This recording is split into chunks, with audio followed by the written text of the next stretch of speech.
poppin'? Is what it is.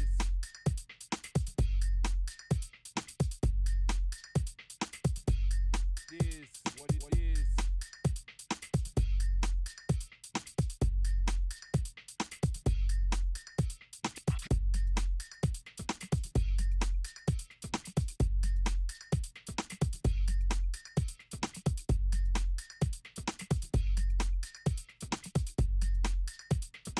Everybody wanna be a damn MC.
Space people.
Let's put our living stereo stylus in this groove.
I have a wonderful electronic invention I want you to see. Show you.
Hello and good evening, everybody. Welcome back to the second game between Ulyss and Last Day Company on the other side. Yesterday, we did have Team Ulyss snatching that victory on the tilted axis in this best of 3 series. We're gonna need to see how the playoffs will evolve, and of course, we do have quite a few games that need to be played these days. Right now, there are 2 of them going on at the same time: the Shark versus FDLV, and we do have this one, Ulyss going against Last Day Company. I did give a shout out, by the way, earlier in chat. If you want to check out the other game, Ray them is streaming it. And I believe also Lena Regina on YouTube. Takeshi left, hello there, sir, and good evening. Thank you so much, by the way. All Triangle, thank you, much appreciated, sir, for the prime. Thank you, sir. Eddie Coffin, also good evening, sir. Nature can indeed be terrifying. Oh my god, we actually have the timer on the screen. What is this? Wait a second, give me a second. There we go. No timer on the screen, and I do need to put up so you can see what they're doing in the pick and ban phase. They are starting to get this going. That's why we actually started off with a few more minutes to go, because they are getting this going. I do also want to say we're gonna have somebody joining us in just a few minutes, so I can say hello and say good evening to everybody here, and then we're gonna open up the microphone and talk with Forking Knight. Let me give me a second so I can put my headphones back in my ear and take a quick peek over here what did happen in the chats. Give me a second. Marco Diabolo, bonsoir monsieur, bienvenue. I really hope you're gonna fix that, man. Oh my god, my parents also had the same problem. I didn't really have time to write over here in the channel, but oh my god, man, yeah, that's just bad. We're going to need to prepare for some nasty weather in the next period. 100 kilos, 200 IQ, 25 centimeters. Thank you so much, by the way, sir. Thank you so much for the follow and welcome. I do see Yarjin, good evening, sir, and welcome. Lancer Evo, good evening, sir, and welcome. The Beasley, hello there, sir, and good evening. Well, I can't wait to see you in the FFA pubs. Let's go. Also, I do want to give a big shout out there to Potato MC Whiskey for going all in yesterday in the Northeast FFAs of CPL. I do hope he's gonna keep on going, and of course, I do hope we're gonna see more of him in the multiplayer scene. MS Doll, also good evening, sir, and welcome. Looking at what's going on here, I do want to open up the microphone so we get to talk with Forking Knight. Give me a second. Hello there. Hello. Oh. Hello. Oh, don't I have the thing? I do have the thing. Hello. Am I not in the correct channel? What's going on? Give me a second. I am. Oh, Forking Knight is muted. I see what's going on here. Okay, never mind. Still, good evening, sir, and welcome. I do also notice I do see a name. I don't know how to pronounce it. Hello there, sir, and I do hope you're going to have a good time with us tonight. Daniel B, good evening, sir. How many games in the series? It's a best of 3, sir. Let me actually switch the screen here so we can take a look at the pick and ban phase and, of course, wait for Forking Knight to come join us. We do have on the left side the Last State Company taking out Rome and Zulu, and I do notice on the other side we're gonna have Gandhi and Australia as the pre-game bans of the game. We also had 2 maps banned because the first one, Tilted Axis, is not gonna be available for the pick, and we did need to get another one going to keep that number unpaired, or what is it? Like, anyway,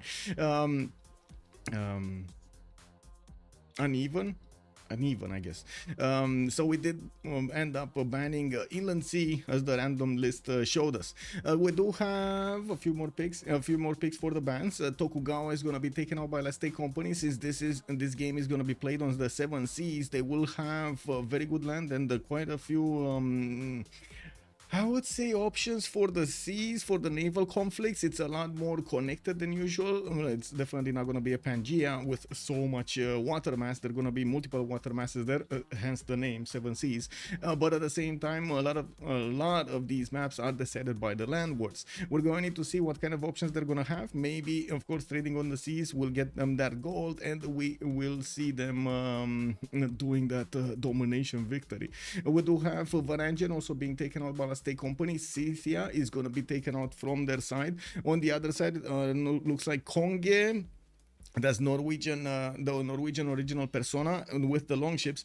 Kupe is also going to be taken out. That's Maori with the Toas, and of course with its ability to get so much production from tiles. We do have also Spain taken out immediately here. Well, as the last ban actually by Team Ulyss. Now it's going to be the setting of the tone of the game from Last State Company. Yesterday they did choose to go a bit more aggressive against their opponents. Didn't quite work out on the Tilted Axis to do that. Hey, good evening, sir. Good evening, Michael. Good evening, chat. Welcome. How are you? I'm fine, and I'm looking forward to the game and see if we get a clear winner or if someone takes revenge. Yeah, that's the question tonight. That is the question. Will we see a third game or not? Yeah, looks like picking Japan over here. Last Day Company does mean business. And we do need to see what Ulyss is gonna do on the other side. Yeah, and Seven Seas is always a complicated map. I'm really up to what they are picking. I see Norway is double banned. That makes kind of sense. Yeah. But of course, Japan is a really strong first pick, and of course also Dido with the Biremes. Yeah. And yeah. Yep. Chandragupta, most of the time he's ending up in the ban phase here. It's a bit of a surprise that he actually got picked. Definitely a strong civilization. Yesterday, I guess you did watch the game yesterday, right, Forking? Yes, I did watch the game, and it was a really weird map. I It never saw that. was. Yeah, it was. But I wanted to point out how Ulyss did actually manage to withstand all of those attacks everywhere until they actually had the chance to lash out. That was quite something from them. Seeming and fighting at the same time. We were just talking about this a few weeks ago, like a week ago. Yeah, that's true. They really managed to do well. I know that two of the Ulyss guys were a bit under pressure. I think Disto and someone else. Yeah. But yeah, they had a really good comeback into the game.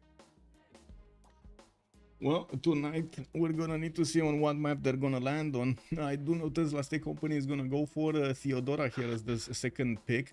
Okay, that's another civilization that we don't always see, but Theodora did manage to win the Rooster Cup being played over there amazingly. That's true, and it's always very, very toxic to play against Theodora. It doesn't make fun if the guy is getting taxes after taxes. And I mean, +2 is not so really annoying because it's kind of having an extra general, and +6 is you don't get it, and +8 is just roll over. Yeah, that's So way too much. Yeah. Well, now I'm actually curious if this is gonna force a reaction from Ulyss, if they're gonna want to actually pick a civilization that would have, how to say, an incentive to go for the holy sites, to get a religion to deny the taxes threat from his opponent, from Theodora. Yeah, maybe they kind of regret now that they have banned Spain, because Spain would be a good counter pick. I know, right? That would be amazing, but they banned it. They actually banned. They made it for themselves. This. Oh man. Oh well, it is what it is. Khmer has been banned. Last Day Company definitely taking out these high-powered monumentality civs. Now there's still Basil in the game. Do you think they're gonna try out a Basil against Theodora kind of strategy here? I don't think so. It feels like that's a bit too risky, right? Too much of a gamble. Yeah, especially if you already picked Chandragupta, who's also getting holy sites. You need some people in the team who are making gold. And I think the Theodora Japan pick makes kind of sense, because Japan can go one holy site after the harbors anyway to get the discount up. Yeah. And then it's totally fine to make 1 or 2 projects, make shrine, and get converted. It's not a big issue. It's not a big deal for Japan. Yes. One of the most adaptable civilizations here. Yeah, it also makes kind of sense to, let's say, pick someone like Tamar as Last Day Company, because Tamar can do something like opening one holy site and opening Stonehenge to get the religion, and then get so you don't have to invest so much into a religion, but you can get taxes for Theodora. I think that would also make sense. You control city-states, you get taxes for Theodora, and you can go campus and commercial afterwards. Yeah. On the other side, I was watching exactly the middle of the screen here, and I was seeing Jadwiga, and I was thinking, wait a second, that could be actually a strong pick for Ulyss. Which one could be a strong pick? Jadwiga, Poland. Yeah, actually, that could also be a thing. Yep. Yeah, taking away, making a religion, getting reliquaries. You shouldn't really have competition on that. And you do have a very strong timing with the wing hussars. Anyway, I guess we will need to see how they're gonna play this. A lot of the times, I believe this is more a player preference, not really the exact counter. They do know what they need to counter, so they know they have the option to counter it with any civilization. Some civs, yes, are better at it than others because of their bonuses over there, their incentives for the simming or the damage. I do notice Nader Shah has been picked up by Team Ulyss. We're just a few seconds away from also seeing what Last Day Company is gonna actually put on the table, full on the table as roster. They have 2 more civs and they're gonna need to be picked up in sequence here, one after the other. That's true. I feel it's kind of criminal that Wiki Age of Empire is still up, neither banned nor picked. Yeah. Oh, And where did it go? Where did it go? It just disappeared. Did actually the player just got tired of Age of Empire, tired of winning? Wait, is this actually one of those times you get tired of winning?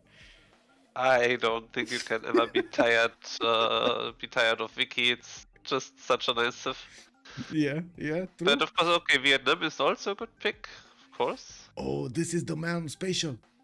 This is the Yes. Malm special. You're right, Malm is playing Vietnam so well. Yes. I saw some games of him and he's really playing it well. That could be a pick for him. You're Hey, right. thank you so much, Anonymous, for the 420. Much appreciated, sir. Also, think 7Cs. Yes, it is 7Cs as the map. How is it both casters have such excellent English? I guess we're running with the times. We probably both learned on the. Alright? It is what it is. We need to communicate somehow, right? Guess we just try, no? Yeah. Age of Empire. There we go. Last Day Company heard our prayers, and it looks like they're gonna pick up Age of Empire. Okay, that definitely makes sense with their composition. On Team Ulyss, we do need to see another another pick. That's gonna be the last pick here, and I do wanna take a few seconds to take a look at the what players are we gonna actually have from each team. We do have XP, Chuck, LDK, and Malm coming tonight for Last Day Company. On the other side, I do see Sambro. Wait, is it Rom? Distoria, and probably like Leech somewhere. Oh, I don't see him. Maybe he's not in the lobby. Wait, is it Leech?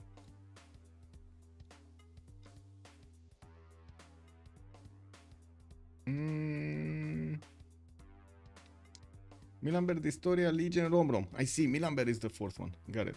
Okay. Got it. So, and the last civilization. Oh, we got a double Persia. We actually have a double Persia. Yeah. Okay. Well, that's a lot of internal trade routes. What can I say? They are preparing for That's full true. internal trade routes. Oh my god. They're missing Tokugawa and what's another save? Kree. They're missing Tokugawa and Kree. Yeah. Full internal trade, full Magnus civs. To be honest, that was kind of unexpected for me, but on the other hand, it kind of makes sense because both Persians can also have a decent naval fight if they have to because of their combat bonuses. So they are not so dependent if they spawn inland or on the coast. Yeah, true. Okay, I do notice we're fine on MS. We're on a correct slot here. Let me actually take a look. We do have the players needing to pick up their civilizations and also get into the correct slots. As you can see, there is an order to the lobby here, an order to the madness. We actually set up a long time ago, trying to fight a little bit that advantage that you get from being top slot. With the first pick, so you don't get 3 players in the top slots that do manage to have a monopoly on all great people and wonders and so on.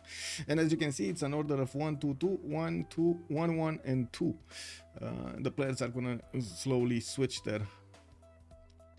Age of Empire is gonna be prioritized top slot. Looks like we're gonna have a fight for those admirals. Distoria with Chandra Gupta on the second one. Rom Nader Shah. LDK is gonna need to pick up something. Wait, is he gonna be Theodora? That's the Last Day Company, right? Picking Theodora, yeah. So they have Japan, Vietnam, Age of Empire, and Theodora. Japan sounds like it's more on Chuck Isle, but Theodora definitely would be. I mean, both can play Theodora quite well. I'm pretty sure. Wait, there's no Malm in the game? But yeah, there is Malm in the game. Okay, never mind. Okay, all good.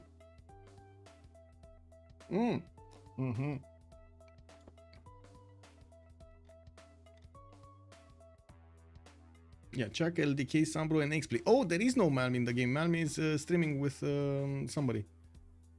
Okay. With Ram. Interesting. Yeah, he's. Yeah, I he's- think imagine yeah. picking Vietnam for Malm and then realizing Malm is not even He's playing. not in the he's not in the game. So who's gonna play Vietnam? It's gonna be Chuck. It's actually gonna be Chuck here on Batrio. Okay. Leech is gonna go for Cyrus. So we got Xplay that needs to pick up something. So he's gonna be the one with Theodora, by the looks of it. What is it? Okay, come on, LDK. He's keeping us on our toes here. Is he gonna be the one doing what he did yesterday, just attacking his neighbors everywhere?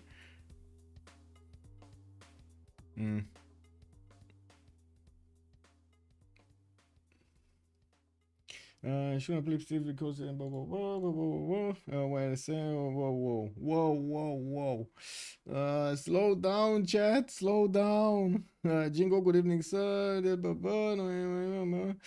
Oh my God! I believe a lot of history is in these leaders, and to be honest, I'm not sure which stories from history to actually listen to. Oh well.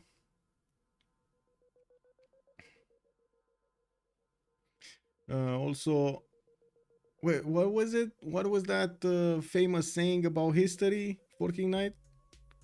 If you don't learn your past, you're doomed to make the same mistakes or something? Yeah, something like this, yeah. Yep. We kind of need to learn our past. But if I can have a wish, I would like to see a naval fight Vicky against Dido. That would... I want to have them on the same sea.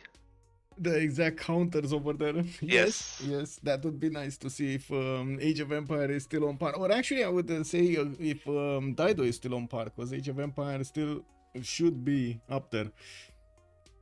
After the trade routes, taking away those trade routes from the early beginning, I'm not so convinced about Phoenicia versus Age of Empire being on the same spot. Yeah, but at least in the Age of Galleys, Dido has the upper hand, so we will see. Yeah, true. The bireams are definitely very, very strong. Okay, so let's see what the first map is. Oh my god, wait a second, I'm getting pinged over here in chat. First of all, Jingo, I'm not ignoring you. I'm just starting off the predictions for how many remaps. I do need to actually set up my chats in order, and I'm gonna answer you in just a second. I did notice you did actually say something.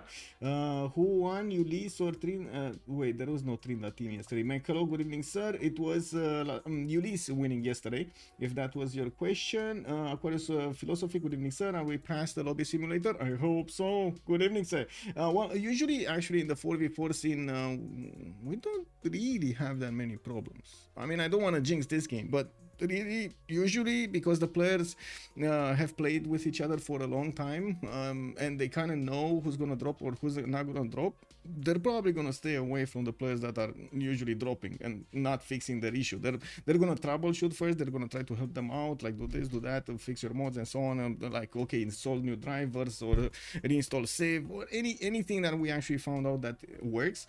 But at some point, if it still drops, they're gonna get annoyed and they're just not gonna play. So usually in the 4v4 scene, you don't really have that much. Yes, I know the triple continent connections are still a problem. Okay, so let me see over here what I'm saying. Why do leaders get a pass for me? I wish I believe Jingo is because there is too much recent emotion attached to those specific leaders. That's my impression of it. I have no idea exactly, but that's my impression of it. Good evening, Andy Rob. Bonsoir, monsieur. Bienvenue. BC13490. Good evening, sir. The lesson I should have learned from history is never bet against Hazagi. Ooh, yes, sir. That is true. Hazagi, definitely one of those men that really needs to finish the job. Big question for chat. Are we going left or are we going right? Are we going to take a look at Milamber today from the first one or take a look at Sambro? And let me know in chat. Victor also, good evening, sir. Hello. Zolo says, pass my compliments. For King Knight. Victor always how to say, complimenting you for good commentary. Oh, thank you very much. We barely seen England these past few days. Only 1 or 2 games versus 2 for England per month 2 months ago. That's the first England quota. Yeah, exactly. We got a 1 England quota over here in the game.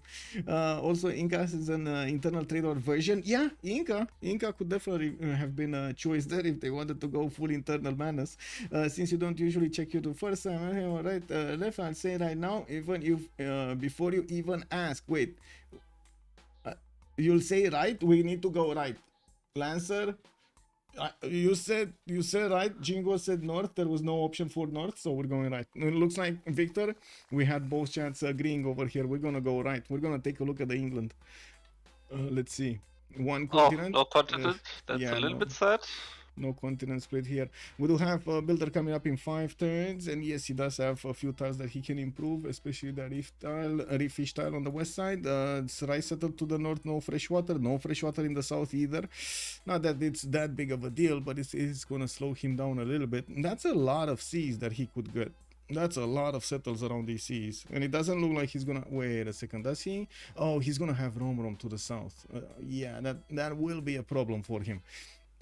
Can't get too close. Yeah, and it's really kind of a sad spawn because you have more or less a vanilla spawn, 0 tempo, not a single, let's say, 3-2 banana, or I mean, you have crabs. If you have crabs, your spawn is crap. What can I say? It's not nice. It's a crab spawn. You have no okay. You have no coastal axes. You have no freshwater expanse. It's really not a good England spawn. Yeah. No continent split. Also, the CS on the coast, the white one cannot be killed easily. It's a one-tile choke. It's not a good spawn. Really not. Yeah. Well, moving forward, let's actually see what XSplit is gonna do here. Kyoto is gonna be on, well, the other side of the map. He's gonna be in the East China Sea. He's gonna get his scout out in 1, and it looks like he's also gonna have a pretty poor campus here to the south. Oh yeah, you're right. We do see a river spanning to the west side, a decent amount. Oh, that's a lot of coast. Again, a lot of coast. And I gotta say, this is probably gonna be the first possible conflict zone that we're gonna have. The city of Tyre might actually get onto the western coast if he's not gonna meet Japan soon. Kind of interesting because Dino is on this small inland sea, and if he goes to the right, there's Vicky, and if he goes to the left, there's Japan. That's not so good for Dino. Yeah, he needs to stay in the Bay of Beirut. That's it. Maybe I was thinking maybe he's gonna actually get a canal city out like this, this wine tile, and then build a canal here. Later on in the game, might actually just fill up this bay and go against Kyoto. Maybe if he finds XP without, by surprise, with a surprise factor, maybe he's gonna get them. Let's take a look at Theodora. Where is Theodora and who can he kill? Oh my god. Really? Oh, wow. Really? That's not bad. Guys, who taught LDK how to spawn? Come on.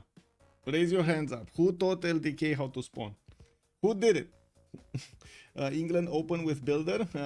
Well, in this case, I don't want to mention about England. He's opening up with a builder. He really wants his extra growth from the fish tile, and he doesn't have that many directions to scout towards. That's the reason he's actually not getting that many scouts. He sees on the right side he has an ally, LDK. The fog of war will be breached by his scouts, so what he has as directions is north and south to scout, so he doesn't need to get a third one for anything else. That's why he got a builder. That's true. What you usually do is you can improve the reef fish that he will do next turn, and then you can use the builder to scout on the coast, so it's basically like a scout as well. And with the two left charges, the builder usually improves 2 coastal resources of your new expand if it's not freshwater, so you have 4 instead of 3 housing, and you grow a little bit faster. Yeah. That extra growth is always good. Victor also saying Last Company remaps this so far, looking at the spot of everyone on the map and just JF and England spawn. Oh, Japan and England spawns. Yeah, I guess both of them are kind of not cool over here. I wouldn't really be mad to play Japan spawn, to be honest, but England is definitely slow. I've seen slower, how to say, slower spawns than this and played out well. If he has the time to get his setup going, he's gonna do it. But in the mid game, early game, he's probably gonna be vulnerable over here to Nader Shah. We do need to see Chuck also. Chuck to the southeast of Nader Shah. Oh, wait a second. That's a triple spawn around Persia of stake members. I wanted to say company members. I guess it is correct. Stake company members. Yeah, that is actually correct. Anyway, Mashat got his settler out. Looks like moving to the east side. Chuck is gonna have fun along with possibilities to go westward also quite easily for him to get those cities there. I don't really see a big incentive to go the other way anyway, like to the east, to the south, or I guess to the northeast here. It's gonna be good. Yeah, the Vietnam spawn looks a little bit sus. Oh man, Just, I think it's not so easy to make a decent town setup work. yeah. Oh, we actually got too late over here. Let's actually go very, very quickly. So we do have Rom here, back settling, going for the spice time. That's good. He met Vietnam, so they know here. We do need to take a look at Chandragupta, southeast of Japan. They met. That means also Phoenicia knows. So we're going to need to see what Ulyss is going to do here. Japan might be in trouble. 2 versus 1 possibilities on him. If Chandragupta is going to want to keep pushing him, well, of course, it's kind of not gonna lie, this is gonna be probably mission impossible to push Japan on the coast, even with Chandragupta. But sure, he can try. You know, okay, you can do it, bro. You can do it. But yeah, maybe Phoenicia is gonna come and finish the job with the boats. We do have also, we talked about Phoenicia, Cyrus. We did talk about Cyrus, no, we didn't. That's the only one we didn't. He's westward of Nader, east of Chandragupta, in between 3 city states, and it looks like he's gonna be the only one free sim. By the looks of it, like really the only one free sim. Everybody else has somebody to go against. He probably doesn't have anybody, unless you take into account England. That's very far away. Okay, let's see. The players are starting to take this vote down. We just have the Historia needing to select his choice. 20 seconds to go, and I'm pretty sure we're gonna figure it out. Chat is saying it's gonna be a remap for Last Day Company. Chat is correct. Yeah, I gotta confirm. Chat nailed it. And I would agree with chat, because not really any of these Last Day Company spawns were pretty pog. They were all kind of this one. Yeah, but I mean, okay, get some fresh water for a Remap strong spawn, but if you throw 3 people under the bus, it's not good at all. Yeah. And so to be yeah, honest, I understand that. I'm not that convinced Lorema spawn would have been that amazing over here, especially taking into account the district discount. We've seen it multiple times how these wonders are ignored, but early on, too much science or too much culture is bad. Big game Iron destroys his sons. Good evening, sir. And yes, also Justice. Good evening, sir. Whispers say LDK spoke to Noob634 about spawning. Oh, I see. I mean, it kind of makes sense, man. He had a very good mentor at knowing how to spawn. But I'm surprised. Didn't he actually ask anybody from the French scene? He wanted to get a CPL spawn type. Interesting. Yeah, I guess fighting the French with CPL weapons. Okay, I see. Do you think Last Day Company will play as aggressively as they did yesterday? It might be. Also, what happened to Noob? I have no idea. Do you know what happened to Noob634? I think he's on vacation or something, or he took like a break or something like that. He has, I don't know, but I guess it is the exam period, so maybe. Maybe, I think I saw him playing 1 or 2 months ago, but not for the last few weeks. Yeah. Oh wow, look at this. Hello. Double reef fish. That's the spawn. And okay. 3 to banana. And spices and tobacco and yeah. This is amazing. Much better spawn than before. Mato Tipila Northwest. WTF, bro. That's how good as it can get. Yeah, double 3 to banana. Wow. A lot of freshwater expands. Wow. That's a spawn. And yeah, sorry. is there a continent split? Let me Because see. the spawn is obviously not good enough. Okay. Yeah, but it's too far away. It is A kind of little far bit away on the the wrong west side. direction, yeah. Maybe he can get a city over here. Just put it on the west side Maybe. and try to defend yeah. himself.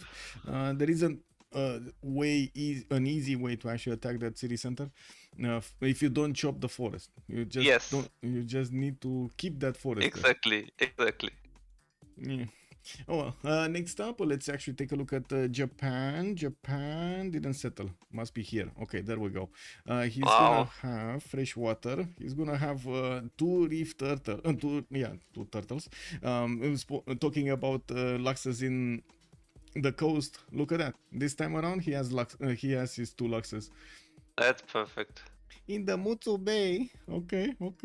Well, he's gonna also have multiple cities with fresh water, either from lakes or I do see some rivers in the north. The same. Does he have a connection, an international connection to somebody? I don't really see one. I don't think he has one. Maybe with Chuck later on? No, that's way too far away. Like, look at this. He actually needs to traverse all of this territory. That's not gonna happen. Maybe he can settle his northern sea to trade with Wiki. Over here. That could maybe. be an option. Yeah, I think. maybe. That's much closer and definitely good. Ubertun, thank you so much for the follow, sir. Much appreciated. Also, BlazeCat Games. Oh my God, the discussion is still ongoing. Good evening, sir, and welcome. Okay, well, you're talking about mods over there, I think, right? Yeah. Okay. Looking at LDK, we do have Theodora. Let's actually take a look at Theodora. To the north of Vietnam, LDK is gonna have a few diamonds to play with. I do also notice some dice styles. Southwest is gonna have, well, I guess north and south and east and west. We do have all around a lot of fresh water for his cities. Then I'm pretty sure he's gonna be happy with the amount of freshwater cities he's gonna have. Probably not gonna be that happy Persia's next to him. This is kind of hellish land to go through if you actually want to attack into LDK, but sure, I mean, I'm pretty sure Rom will find a way. We'll figure out how to make roads and get those units faster to Byzantium. That's true, but I mean, I see diamonds, I see salt, and I wonder if that's not a religious idols angle to get a really good monumentality. Why not, actually?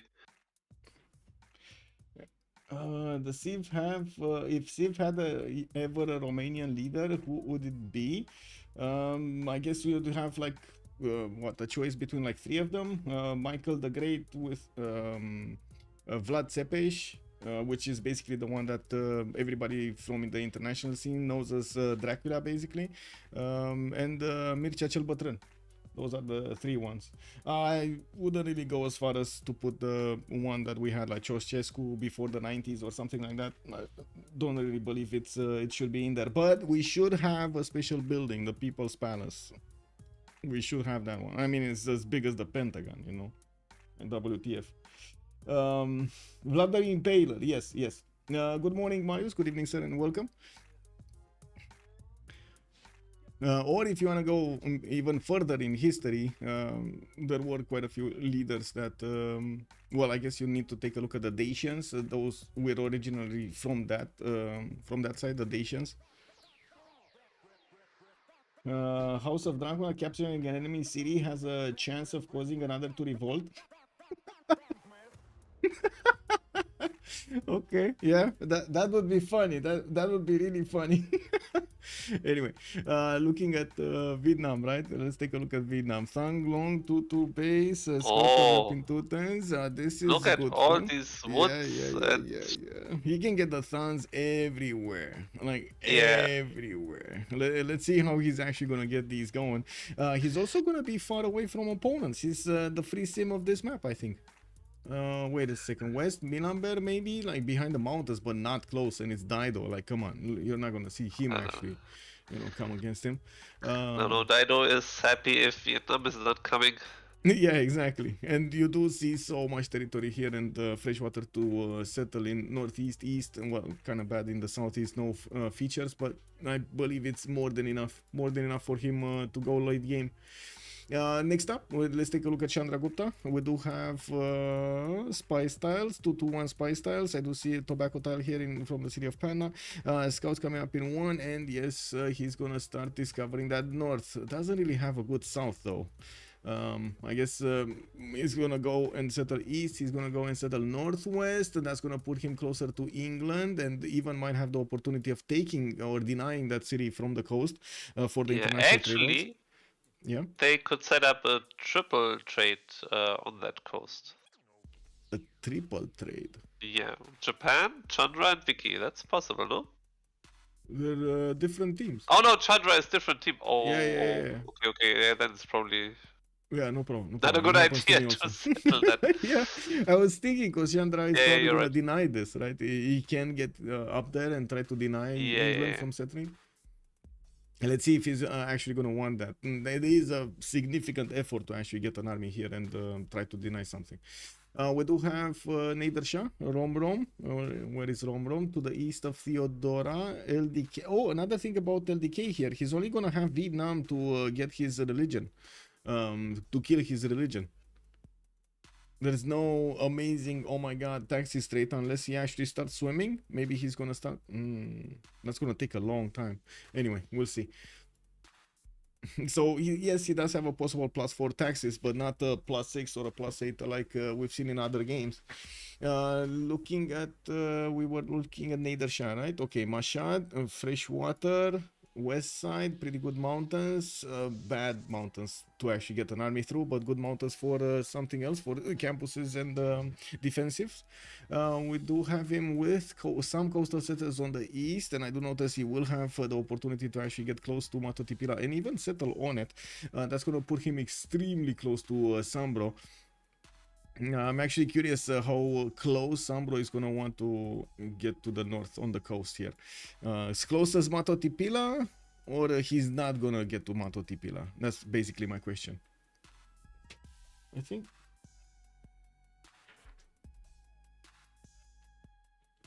Oh, I didn't understand what noise it was. One of the big cats actually got up.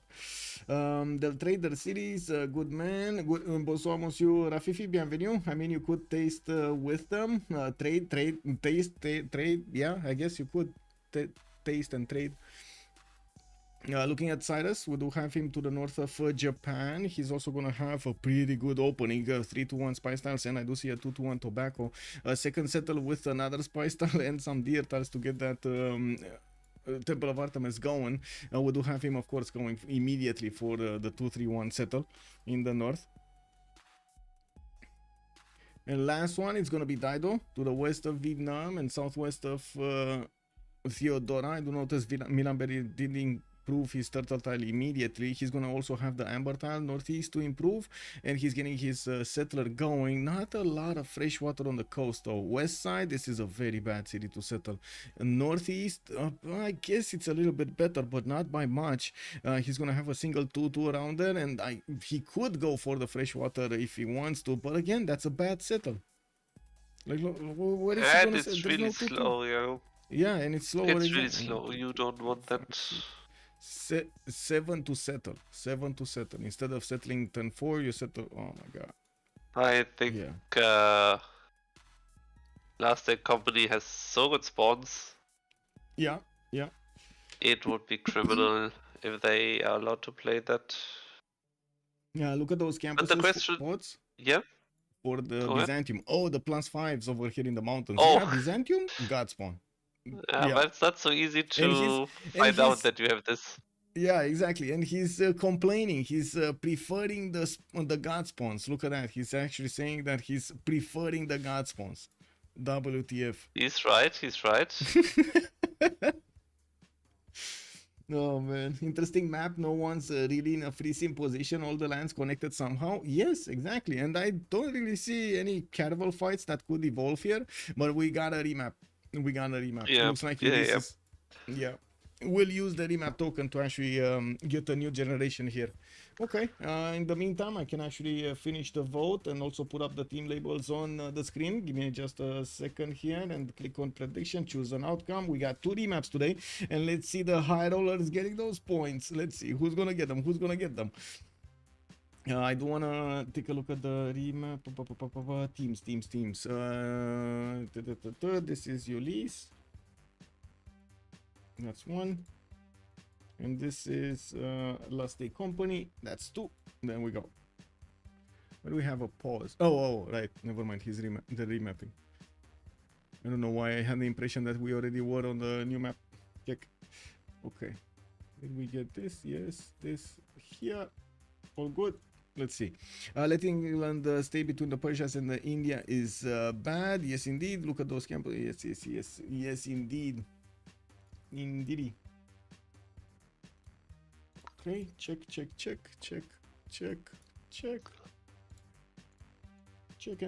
Okay. Man, I gotta say, guys, I am for a few days now, if not a week and a half, I have been charmed by an amazing channel on YouTube. If you guys are interested in IT stuff, repairing stuff, and so on and so forth, which I gotta say I'm not really good at, but I do really enjoy to take a look at other people doing it. And oh my god, Northwest Repair. Just Google it. You're gonna take a look at the guy who's actually fixing GPUs from any producer, any brand. It's unbelievable. Like from 4090s that were extremely bad to eBay bought stuff. It's unbelievable, and everything it shows you with all of the details and so on and so forth. It's just incredible. Since we are on this map, and this is gonna be the map being played, we should know. Are we starting from the left or the right? Sexy O, good evening, sir, and welcome. Good expanse left and right, exactly, Victor. Kinwan, good evening, sir. Someone who loved the old Civ games but never really got into the newer ones. This is so hard to follow. I'm sorry, sir. I'm sorry.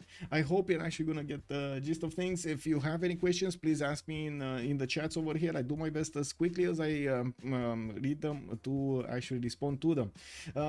Skeltres is telling us go right. Okay, we're going some, bro. Well, we're here, aren't we? London just got settled, and I do see a 3-2 banana next to his capital city. He's gonna get that extra food going. No problem for him to grow his cities quickly. And I do notice he's also gonna have a +4 Royal Navy dockyard in the capital. Of course, the obvious fish that he's gonna have there. Second ring, I guess the second series. 1 south, non-fresh water next to bananas. I guess he's gonna settle this one, right? The 2 Yeah, I think so, and it's really good because you have a coastal lux. Or wait. Or is he gonna just settle the 2-2? I think settling the 2-2 might actually be better in this particular case, because he can get the Royal Navy dockyard far away and couple it with the other one. It's still gonna be a 2. Anyway, no, we'll see. We do have London also to the east with another possible settle. At least he's gonna have 1 2-2. In the previous map, he didn't have a single 2-2 in his second settles. We do have him also with iron in the second ring here from London. Horses in the first one, easy to acquire. More horses southwest, and I do notice there's gonna be a fight. No, they're actually gonna be here and They can trade. Yeah, they're gonna trade over here through the one tile choke. Or not. Oh. Who's here? What a great fight. Yeah. From the Bay of Beirut, we got the one and only Milan Bear. That's definitely gonna put both England and Japan to make boats. They're gonna need to make boats. True. A lot of And boats. look at that map. Everyone could more or less join the Southern Sea Join the because fun. it's all connected. Join the fun. Everybody needs to get caravels this game. Get onto that seas, get 2-3 caravels, and just go against each other over there. Can you imagine that? Just trying to kill each other with 1 caravel each or something? Oh my god. So many colors. The chaos. We do have also to take a look at his continent split. That's 1 big continent. Not even...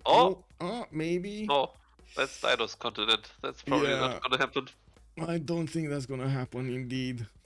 Let's take a look at Expley here next to him. West side, oh, that's a lot of pastures. He's gonna have also some fertiles to improve. A possible +4 campus to the west side. He has his turtles in the capital. Reef fish tile a bit too far away for Kyoto to actually benefit from. Freshwater northwest, no 2-2, that's gonna be bad. Southeast, much better settle. And again, probably the 2-2 base with the other 2-2s around is gonna be his choice. These reefs are amazing for him. This is gonna give him quite a few +3 campuses for the coast, and of course adding the adjacency of that campus to the harbor or something that he has around it. Gonna be nice. Good.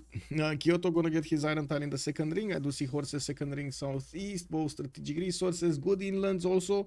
Look at that beautiful 2-3-1 fertile to the north. Oh my god, he can even like settle on this side of the mountain, get those 2 tiles, get that campus going, a harbor in there.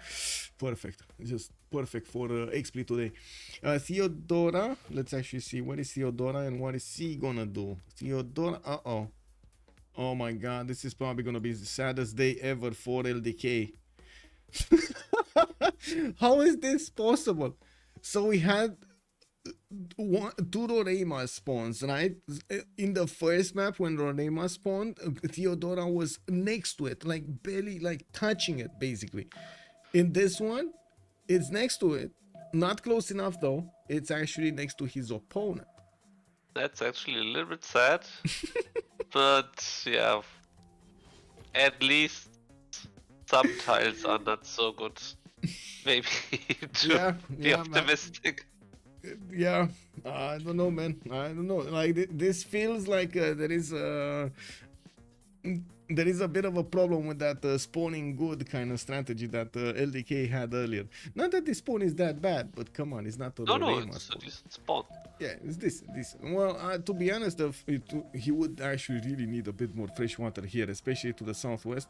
But at least he has some coasters to go for. He has the mountains northwest, some rivers. Not bad. I'm pretty sure he's gonna settle a city right next to his scout here on the 1-1 probably. Yeah, or try to fit 2 in here. I don't know yet, but that would be the cheapest and the best one, the 1-1. While I do notice Rom did notice Mount Roraima, he might actually keep away Mashad from, Byzantine from actually getting a scout next to it. Settlers coming around from Mashad are gonna get in there, and I'm actually quite curious where Rom is gonna want to go. Northwest or directly west? Anyway, Constantinople does have horses next to his capital. Iron tile in the second ring, relatively easy to acquire and doesn't need that much gold. I do notice he's lacking a point of food. He's probably working the truffle tile with the 2-2, and he got a free builder. I mean, that actually balances it a little bit, you know. Yeah, I exactly wanted to say that it's basically what you need to get some tempo for your Civ to keep up with Persia. And I thought about that Persia is maybe settling the 1-2 off-fresh on the Roraima at some point.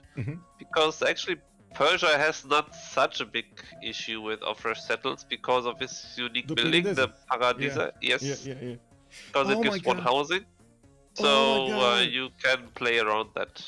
Imagine Mount Roraima's biggest tile with a Paradisa on it. Yeah, that's what I was thinking about. That would be so huge. So like, I don't know, 3 culture, 3 science, 3 face. Yeah. Gold, 4 gold, so much. It's not your fault at all. I just that there are so many mechanics to wrap my brain around. No problem, just ask us. That's what I'm saying. Just ask us. It's very hard for me to actually know when to go into details and when not to go into details. And yeah, it's better to ask.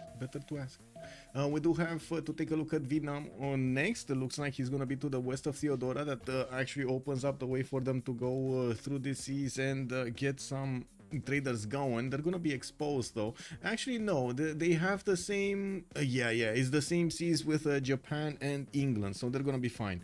They're actually gonna get they could all trade there. That's kind of funny. Yeah, that's gonna be pretty good between them. We do need to take a look at Vietnam's adjacent territory here. Okay, some deer tiles, some gems. I do see truffle tiles in the northwest. Zangi Dangxia, that well, he did actually discover it, so he's gonna know that he can get a tile and get those free merchants and a general. Why not? Pretty good settles on the. Ooh, I really like this one to the southeast. The truffle tiles and the silk tile, and I would imagine he will probably get this. He could get this as the sun setup over here. Yeah, that could be a thing. The two kettles and then a random other tile. Yeah, 1, 2, 3. This is not the best city, but I guess it's not bad. Okay, I guess we'll see. We'll see how he's think he gonna might just go there immediately. Because also the silk is quite nice. You get additional growth to your cities. Oh, I So why see. not? So he's going next to the silk tile. He's gonna put a city there. He's gonna have a few tutus, but he's gonna grow with the silk. Basically, he's gonna add that culture point to the city center, making it acquire tiles much faster. Could go for the cattle tile settle in the third one to the east side, and then get that setup of tiles going in between all of these. The truffle tiles are gonna be later on acquired, but it should be fine. Shouldn't be that big of a That's problem. also a nice Vietnam hack. Settling turn 2. That's I think only Sumeria and maybe Gandhi can do that. Yeah. But Because it's of the kind extra of a nice movement. move. Yes, Yeah. you have 4 movement, and if everything is flat, you can settle turn 2. That's so good. So much tempo actually. Sometimes people underestimate it, but it's so good. Yes, yes. What happens if you build a city on top of a natural wonder like that mountain? Does it destroy the bonus? Well, first of all, you can't get to build it on top of the actual wonder. Only some wonders actually allow this. When you settle next to it, you just get the tile yields without the features, any features that those tiles would have had. So basically, we look at the sill tile. If you settle a city over here, it will destroy the forest and it will become 2 food because of the lowest production number that you have underneath a city center, 1 production and 1 culture. But you do get the Zangidangxia bonuses, and you do get the era score for settling next to a wonder and any other yields that those tiles would have had over there.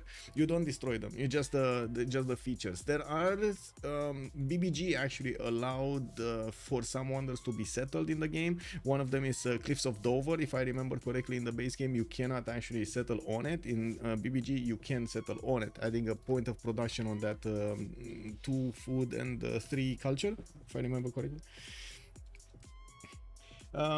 Also Linda, hello there ma'am and welcome. Genghis-Han, good evening sir and welcome. That's a lot of aluminium there.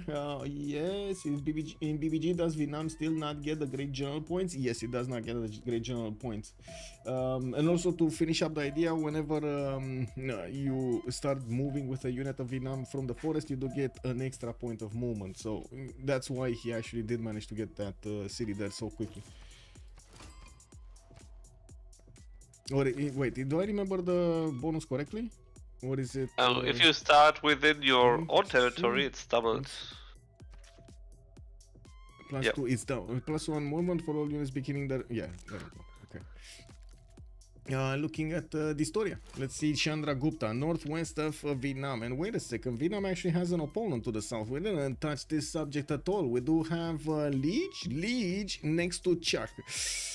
Oh, ding ding! We got the Battle of the Giants started up here between 2 long time, I would say, colleagues. They have been for so much time actually in the same team. Now we do see Slingers coming around from Leeds. He's gonna get his start settled soon, and we're gonna come back after we take a look at the Historia to see what's going on there. Holy Sites coming out from the Historia. India is gonna get 2 of them. He's also preparing a Gavron Plaza placement on that cattle tile, while Vietnam did try to put one of his warriors inside. Well, India does have a slinger to fend off attacks here and push back the Vietnamese warrior from his districts. He really wants to finish that holy site and not let it pillage. The Historia is also gonna get the iron immediately after he finishes bronze working. I do notice he's gonna have horses next to his city center and some geothermal fissures. That actually means he's on a continent split. And look at this, he's actually so close to London. He could just knock on London's doorstep with Varus and nobody's gonna know about it. Unbelievable, that is so close. No, no And surprise. actually, Sandro Vicky is not says, going east. no, I don't settle into your Yeah, direction. yeah, yeah. Go No, away. no. I don't want no Varos in my land. No, no. Get me out of here. Yeah, Yeah, that's gonna be that's painful. so That is- understandable. It's such a Yes. broken unit, Yes. Varu. Yes. It's way too So strong. strong, so strong.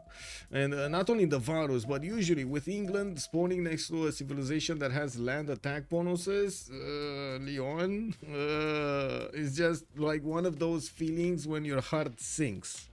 You know it's gonna be a hell of a game. You need to embrace Irel from the beginning. Trying to fight against it. Yeah, it's kind of bad because you will be always late on the encampments, always late on the campus because you Yeah. go harbor first. So yeah, the encampment or holy site into encampment is always way faster than you, and therefore you don't want to settle into his direction because then the pain is coming even earlier. Yep. Hermes, good evening, sir. Anyone favored? We got YouTube over here asking us if any of these teams are favored in this matchup. To be honest, I think we're favoring the ones that need to get another win so we get to see a third game. That's my impression of it. I would think so as well. Yeah, I would Chat, agree. Chat, is that correct? Can we have a raising of hands over here? Is that correct? Are we waiting for a third game? Convey the +6 campus next to India. Where's the +6 campus and why didn't we see it? What is the +6 campus? This I guess +6. on the Wonder to the south, no?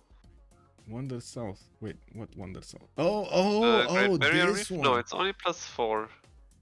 It's 6. It's 6. 1, 2, 3. Ah, there is another Yeah, reef. You're right. Yeah, Then there's it's 3 reefs. Yeah, pretty good. If But anyone's gonna get there.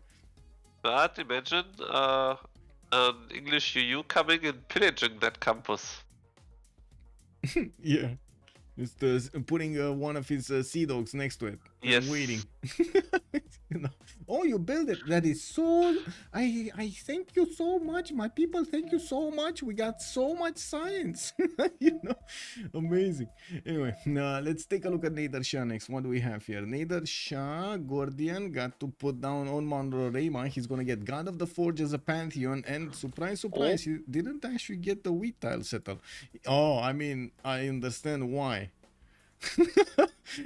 Oh my god, this is so much gold. 2, 4, 6 tiles of cocos, 18 gold just looking at this. Oh my.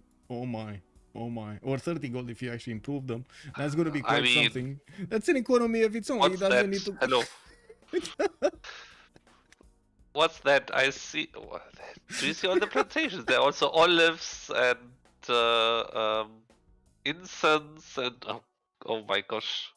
Yes, it's That's amazing. so much setup. gold and production, and with feudalism, it's 3 food tiles. Your cities are growing, and yep, you just have a good game.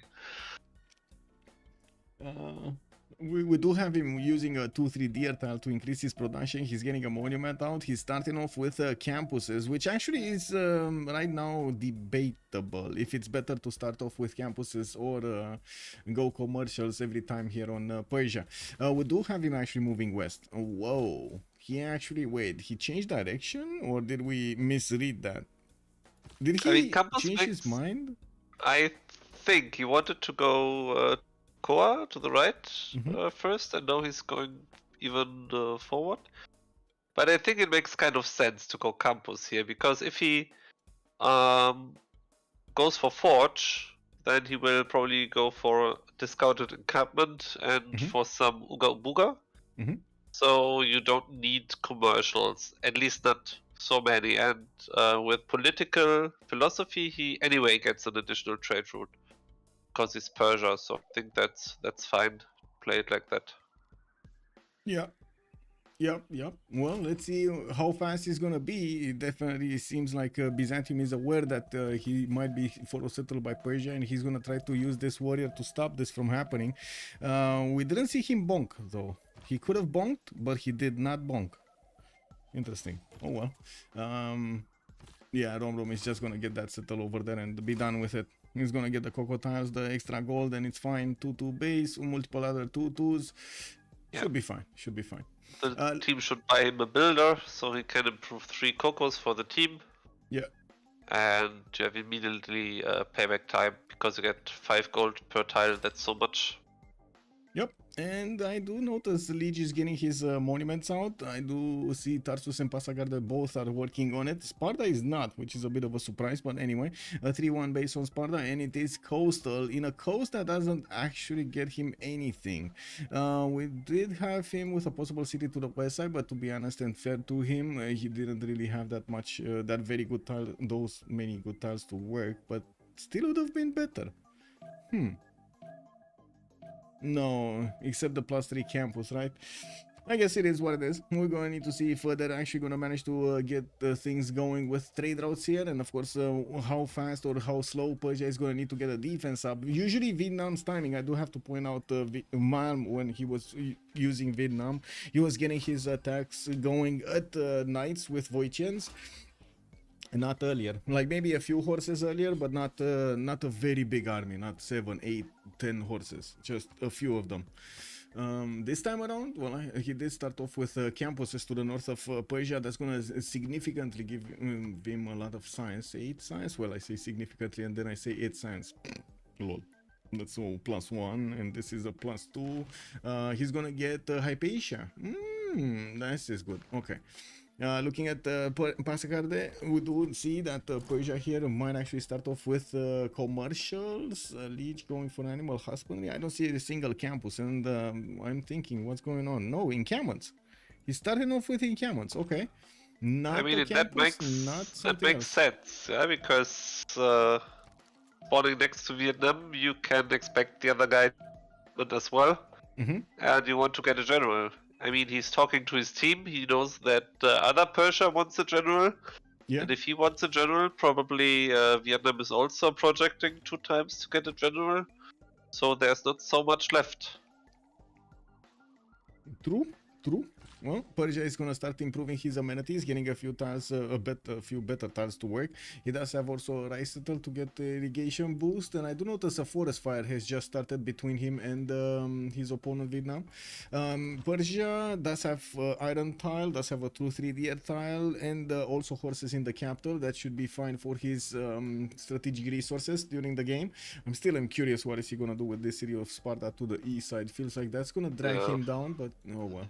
Yeah, you're right. I really don't get that settled to a certain point, because you will be housing capped quite soon. Because you can. Yeah. Do you really want to improve the cattle for 1 housing? I mean, you can of course put your unique improvement to get 1 housing, but even then, the city has not so much tiles and feels a little bit rough. Yes. I was reading chat over here, and the head, good evening sir, was mentioning Varu from Chandra and England can be really hard for Last Day Company. I guess to England. Yes, this is gonna be quite painful, I would say, for Sambro, if the story is gonna move, because we've seen it before. The story just prefers to certain point. That's correct.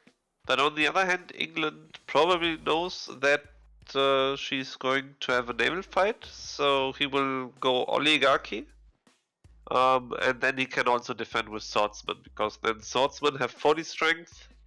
That's okay. Okay. Defend with 40 strength against Varu. I need to make a bit of a light here. Nobody discovered Dido, and the loyalty of Persia should, in theory, be stronger here, right? Yeah, but Vicky will discover. He gets the 3 galleys, and he will find Dido pretty soon, I think. When you say that, let's actually see. Yeah, it's gonna be Vietnam that's gonna find Dido. And Barims are also coming already, so yeah. Yeah. This is the thing. We might actually see Sambro over here being caught between rock and a hard place, because of him not knowing Phoenicia is on the coast. Even if Chuck is gonna see this, he might not know it's the same seas if they're connected. Because one is the Celtic Sea next to London, and this one is the South China Sea, and they don't know if there is any kind of bridge between. Look. See? They don't know. That's true, but at least you can imagine that there could be trouble. Yeah, I mean, you need to get the boat out. You said it correctly. You need to get the Yeah. boat out. But he will just finish his Royal Navy dockyard and get a free galley. So yeah. he will find out pretty soon. Looking at Milanberg here, he's getting his Magnus internals. Already started with his traders towards the capital, getting Cotons out. And I do notice Vidam is going to start scouting him from the southeast. He's not able to 110 binaries, but not far off. He's just missing a point or two of production there. Plus 4 campuses in the northwest. Also has, well, kind of normal Cothons, plus 4 in LPQI, but only a plus 2 here in Tyre, plus 3 in Utica, and a lot of territory. This is going to be a pretty good island for him to settle. Like this settle next to Silk, this That's settle true. next to Marble, or on Marble actually. You get another settle here on the northeast, and boom, you got 1, 2, 3, 4, 5, 6 cities here, 7 in the south, another 2 probably can be settled here. So Yeah, 8 cities. basically he can also not be bullied on land. That's quite important, so we can really Yeah. concentrate on the naval fight. But so can do Japan, so I think that's an even matchup. Yeah, we got a double opener, double encampment opener here from Liege. It looks like he chose City Patreon Goddess. That's going to give him 40% towards the first district in a city. And I do notice Vietnam in the north is getting his thuns out. The thuns are half cost, right? Districts. Yes, they're they are unique. cheaper, Yeah. but I like what Leash is doing, because Mm-hmm. City Patron is usually a pantheon that also Vietnam really likes to have. Oh my god, the forest fire keeps on Wow. burning, and it's gonna get to Tarsus. Oh, no, might actually take one of the population down here, but oh, that's actually gonna be a lot of bonuses for the That's a city good of Tarsus. investment, yep. Yeah, and he already has a 4-1 base in that city center. It's growing very fast. Shouldn't have a problem to actually regrow the population. Matt Beats, good evening, sir. Who wins with? Oh, yeah.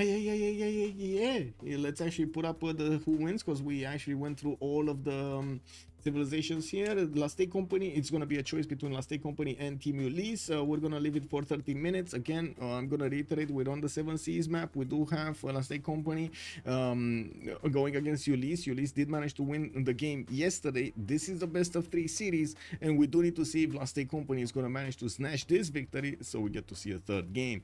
Why do also the Beasley? Why didn't Vietnam make a triangle? That's actually a pretty good question here. I think he will do it, but it looks like he's doing it differently than we're used to.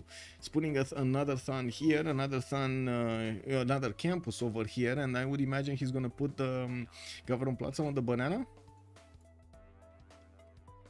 That is quite interesting that he's not using the awesome power of extra culture from the Thun adjacency. He doesn't want to have that much culture. Interesting. Oh well. I guess he would like to have more culture, but what can you do if iron is spawning on the wrong tile? Well, building another Sun Center. What can I say? Yeah.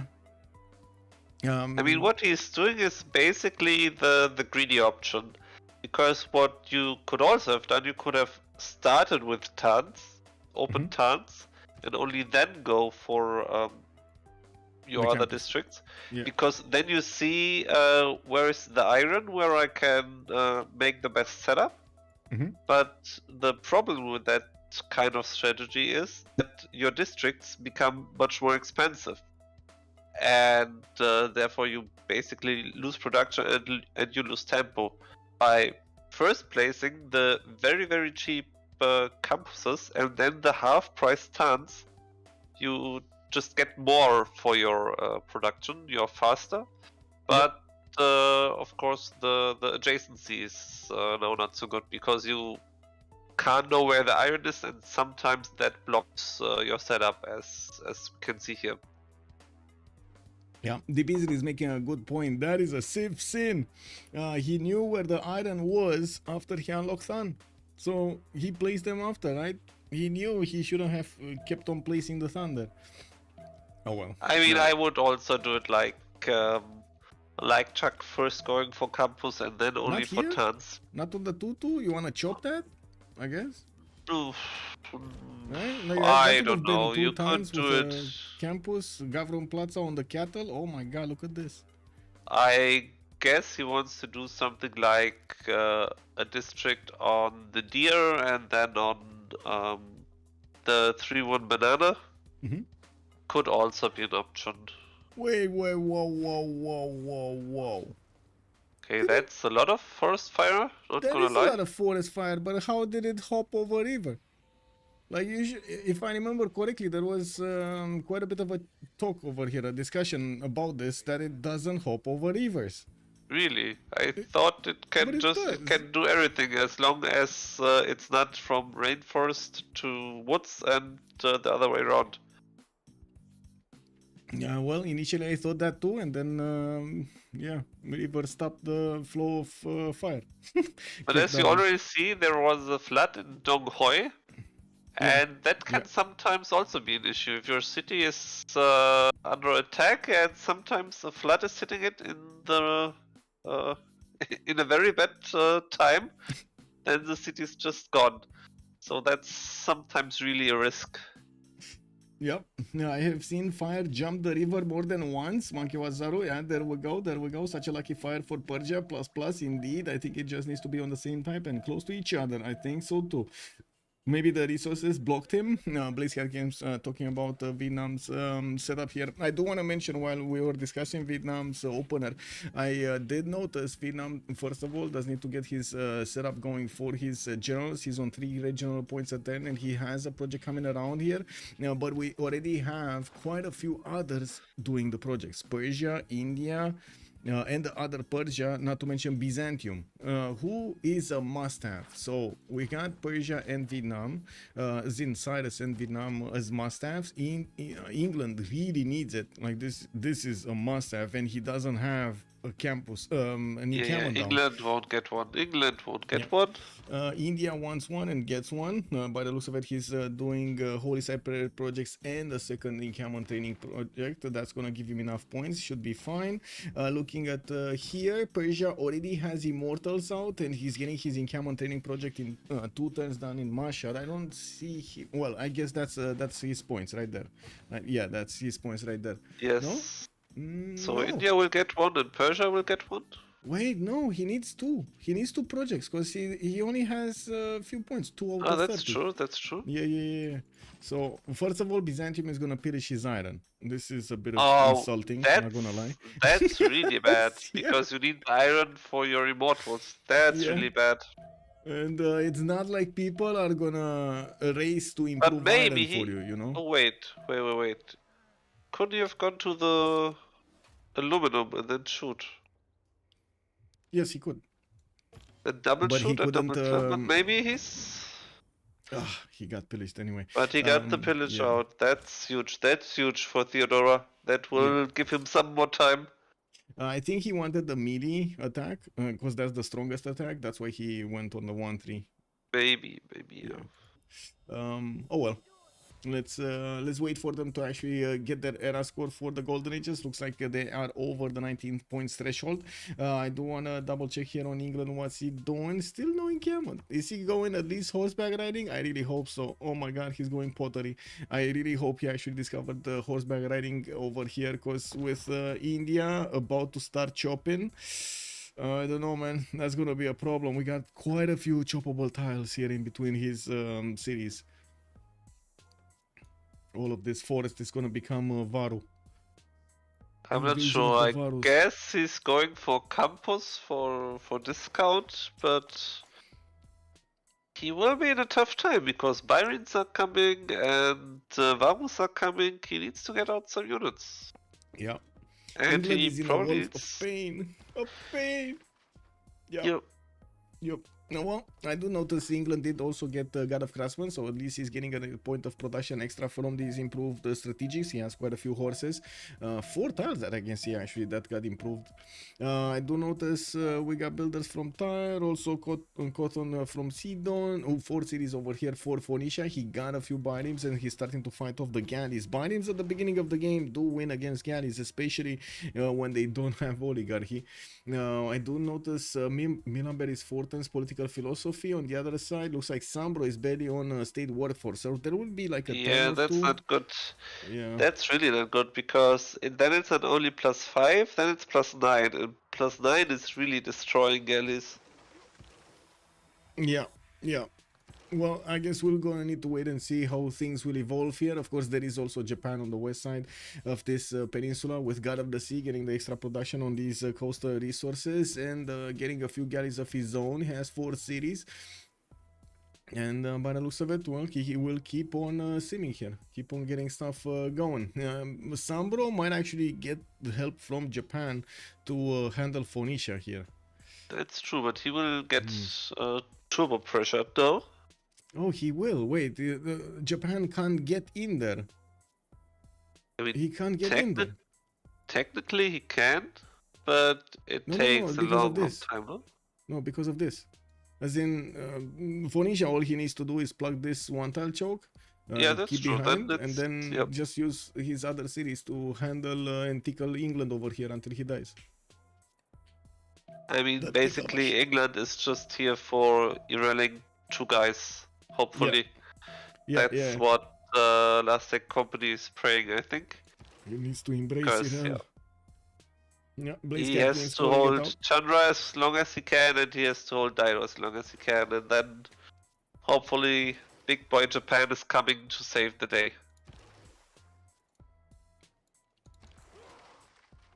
Oh wow, this looks like a mistake.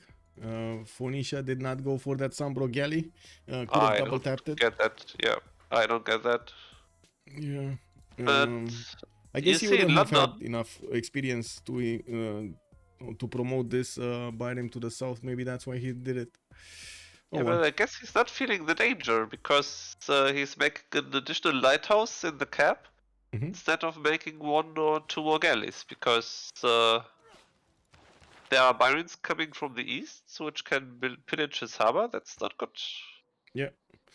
Oh, Shunzu, Vietnam. Hannibal Barca, Persia. That's Cyrus. Trung Trak on Byzantium. And Burica is going to be on Persia. So it looks like Chandragupta and England did not get their generals. Yeah, that's huge for Vicky. That's huge. That is indeed huge for Vicky. That might be a sad story over here, though. Let's actually see. So it doesn't seem to be that much movement. Persia, I think, is giving all of his resources to, to Persia, right? He's trying to put as much iron on his side as to the other Persia, to Nader Shah. So Nader can actually get into Byzantium's territory. Wow, look at this. Wait. What's that? He's forward settling immortals. Wait. Has he already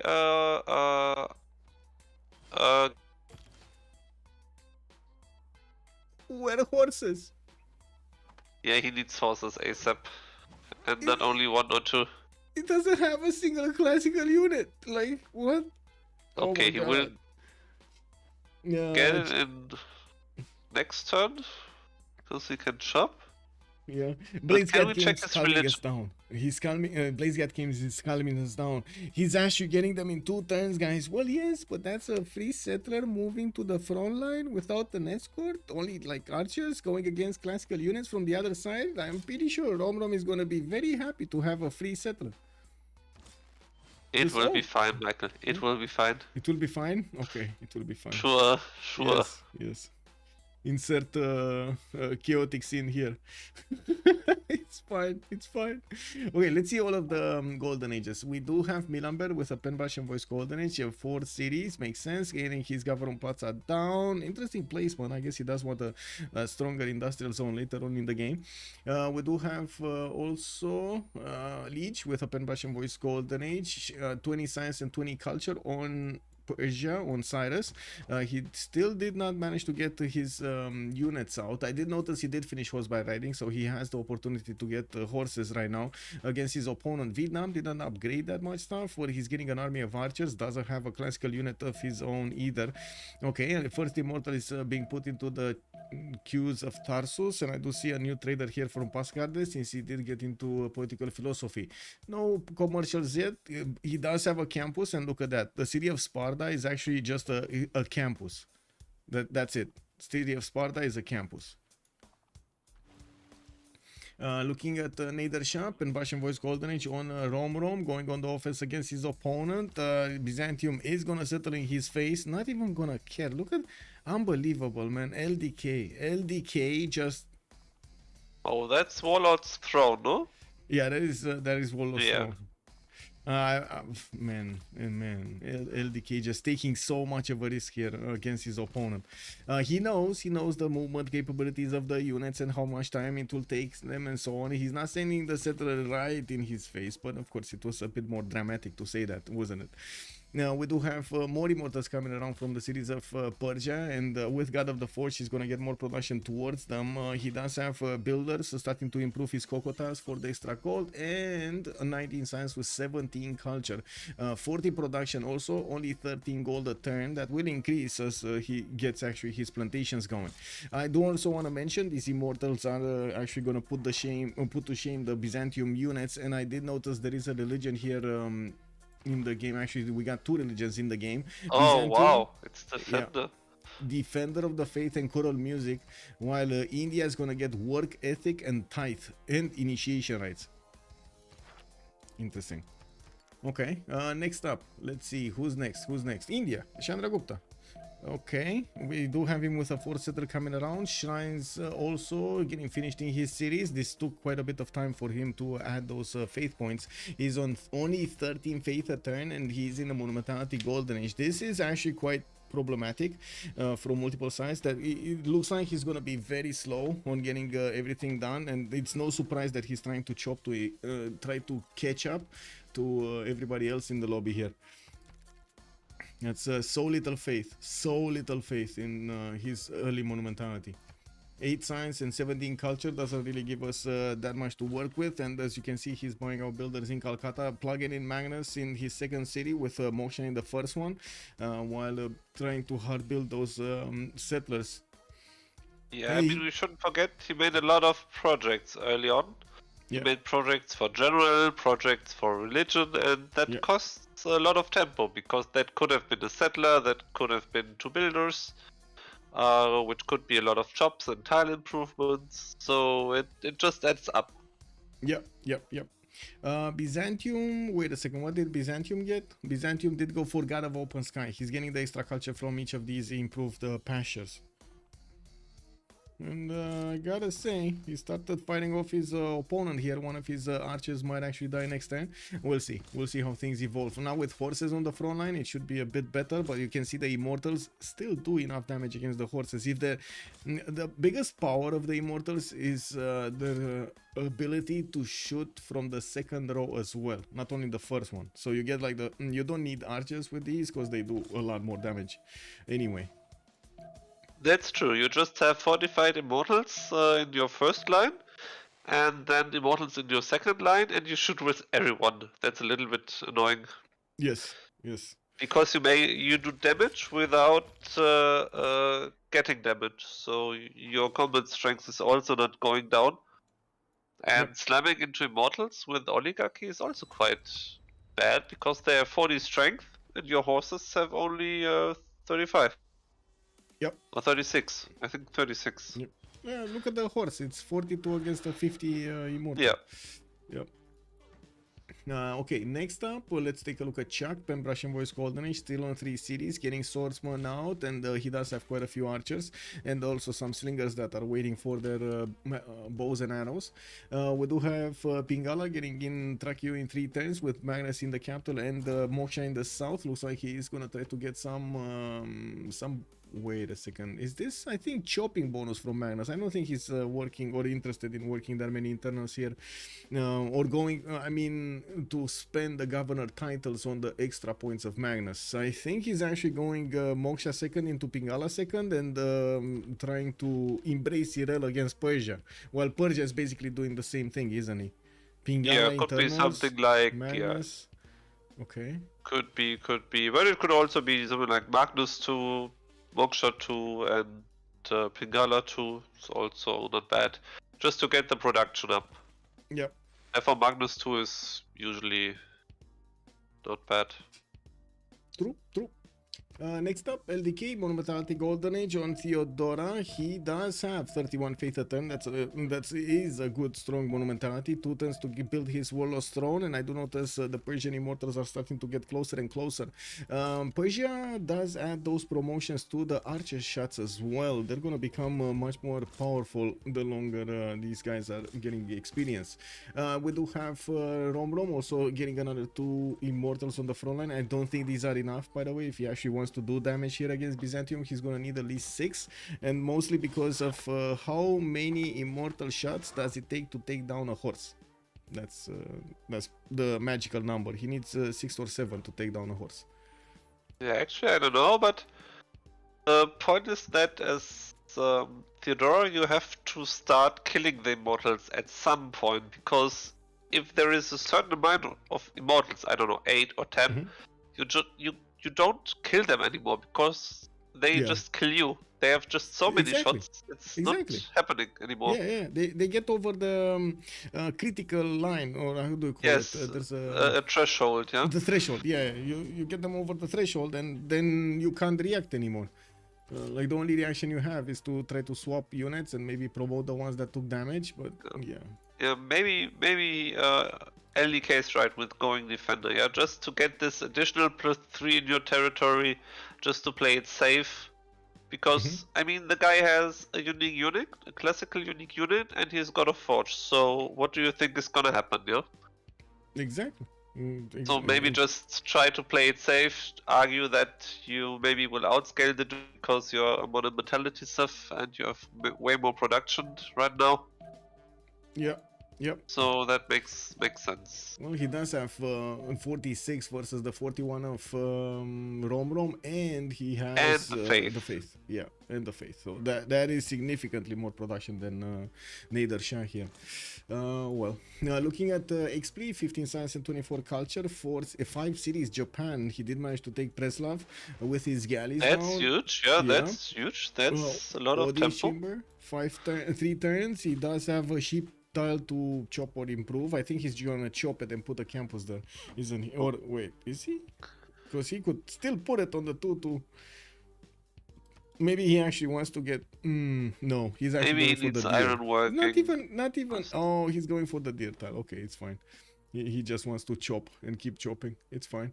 Moksha establishing in Osaka, Nagoya getting new builders out. I don't think they're even close to the feudalism timing, but I do want to double check defensive tactics. Everybody's going there, of course. We do have the traders coming in from Nagoya and Tokyo. Wait a second, is this external? No, this is Tokyo to Kyoto. Okay, so he's going internals here. Yeah, makes sense. Looking at also Sambro right next to him, 4 cities, soon to be 5 cities. He's getting a wave of campuses after he did manage to get his 2 Royal Navy cards out. He only has 2. I do notice also England is getting a significant amount of galleys in the water to push back the Phoenician biremes. Yeah, that's important. Like so now he has the vision, he has the control over the chokes. Yeah, that's this important. Is quite surprising from Milan that he gave up these strategic tiles. Yeah, I was also a little bit surprised because you have the timing with the biremes, you have the +5. He also had a window of, I think, maybe 2 turns where he has +9, where he can just try to farm promotions. Because if you get a promotion, you get additional, I don't know what is it, +7? Yeah. The emblem, yes, +7. Yes. And it's very strong. Well, on Sambro's side, we do have him on 12 science and 23 culture, 62 production. That again, very good numbers versus Distoria. Not even the extra faith that Distoria is making is actually making a difference here in that production screen. Wallow Strong coming out from Calcutta in 3 turns, and Magnus establishing in that city center. Yeah, he will. India getting exactly. He's getting the builders out. He's starting to chop the Varus and moving them to the west side. And I do have to point out also England will have quite a few chops. Is he gonna have the builders to get them though? Yeah, that's one point. And the question is, does he have the tech? Bronze working? Oh, cake W. Yeah. Well, England is going shipbuilding. Oh, that's the wrong direction, I guess. I mean, yeah, he's fixing one direction, yeah. I do see Vietnam did pick up Hypatia. We did have a roll of admirals here. Japan, Dido, and England each took one. Oh, VK is the fleet one. That's huge. Yeah. And we got Hanno over here, an extra boat. But Hanno is also quite strong, of course. Okay, so Persia has an army out. 5 immortals going towards the city of Dong Hoi. Wait. I do see Warlord's Throne getting in. Okay, so he's gonna start bonking against the archers. Can he do it now? Last second of the turn. Yes, he can. Move immortal, shoot down archer. Move immortal, shoot down archer. Move forward this great general next turn. Okay, yeah, there we go. He's moving. One. Oh, he wasn't fast enough, and this second immortal could not take down the archer. No, that's why I said it the other way around. You know, like move the first one, get the tile, and then get the other one. Yeah, you're right, but that city is kind of in danger because no, this it's on first one is dead. It's not dead. Oh, what? That's lucky. That's really lucky. Unbelievable.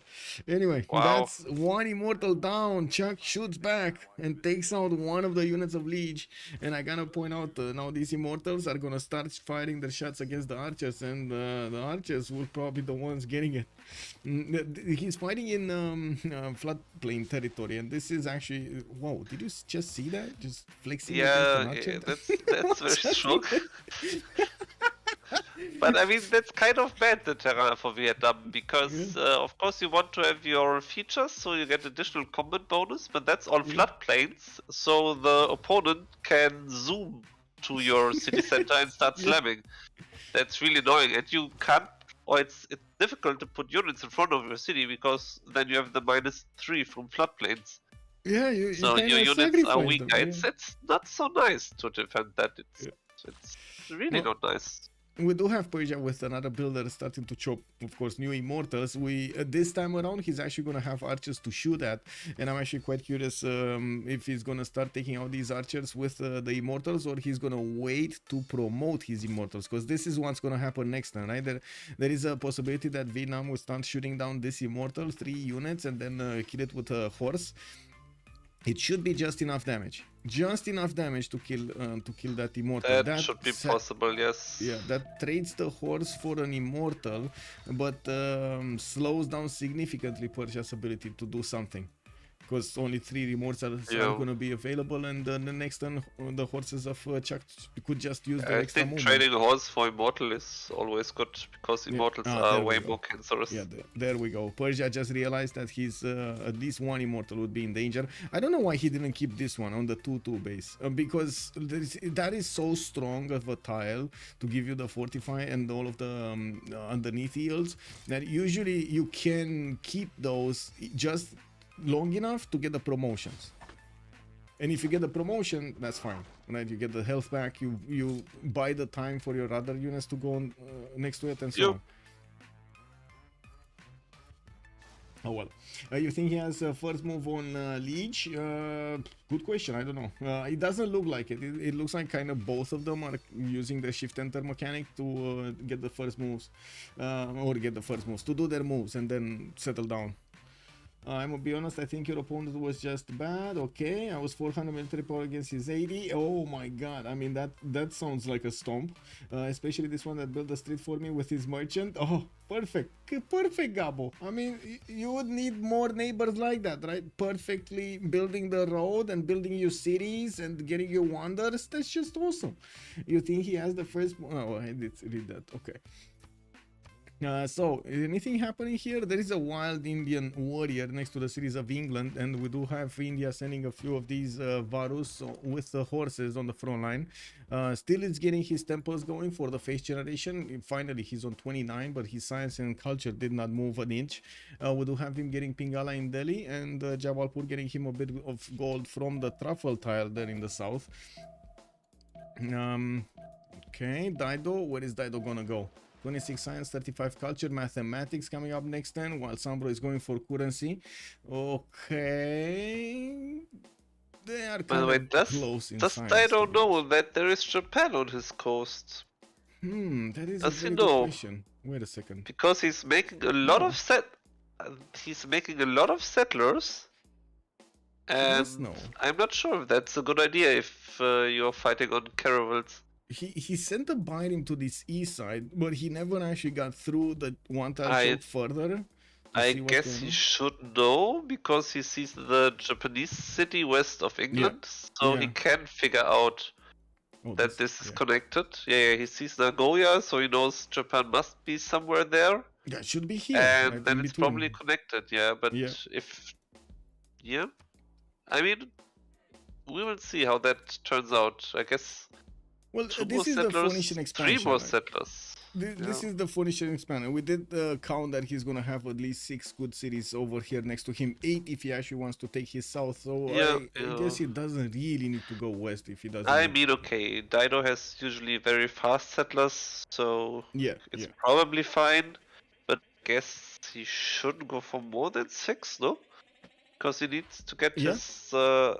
his cottons out, his campus out, his pre-builds, and then the caravel timing. Well, we'll see. 4 turns for Wollaston to come out from London. He's gonna go for that building also. It was But finished he here in needs way Calcutta. more units. Way England more, needs yes. way more units, though. Yes, and I do notice Jabalpur was set on the south, and there is an English galley that just got to scout it over there, see what's going on. And of course, we're going to need to see if Phoenicia's going to start getting a few more biomes.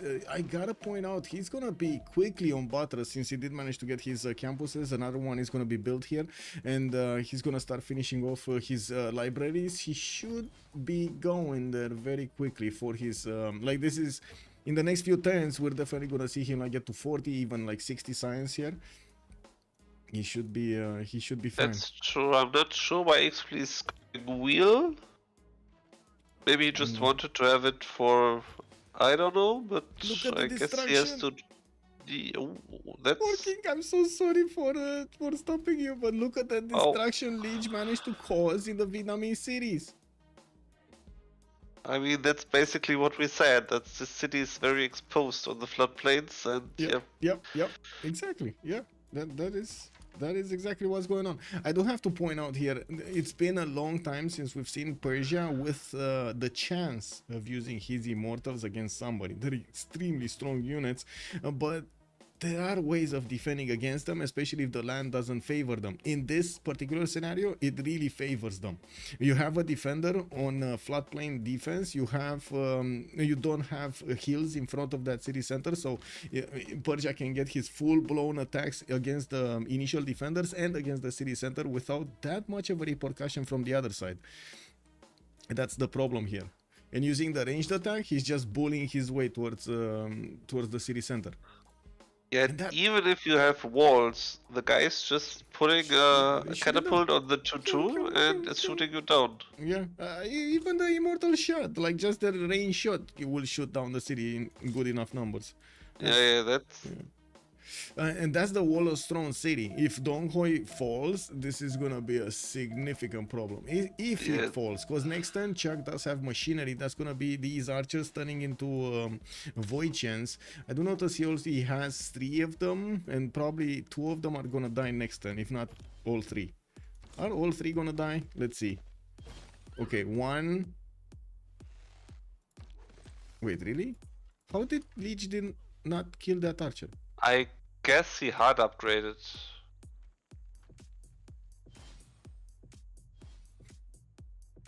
He can't have. No, he can't have the upgrade card. I guess he didn't have first moves. I'm guessing he didn't have first moves. That's the only explanation that I have in my mind right now. Like, And he's Chuck chopping shouldn't out have more had Void Chenja. these units live. Oh well. Anyway, no, Void Chance, damage. Sorry for that. Yeah, with a don't Void question. Chance, if he's not losing the city in 2 turns, he should be fine. A lot of damage. Let's see what Persia's gonna do. Because, well, first of all, he could move up that immortal on the silk tile and get another position on the Donghoi, also another position to start shooting more units from behind Donghoi. He could also move across or move back. Okay, but he's going back. Okay, he's going back. That's actually quite a surprise. Is he going back full back? I think he's going back full back. He doesn't want to kill Probably, all of his probably, units. yeah. Wait, Probably really? says, okay, you have Void Chance, I don't go. Nah, To you. I guess our dream to see Immortals taking down cities is not happening. mean, it's not happening. but you're right. That was giga close. That could have gone wrong for Chuck. Yeah, early moves though. Early moves. Like the extra Guess it void chance was- that got upgraded here are the Yeah. problem. Oh well. Let's take a look here. There is a horse from India starting to get in there. Not really And causing two issues, Varus. but they're forcing England to get a defense up.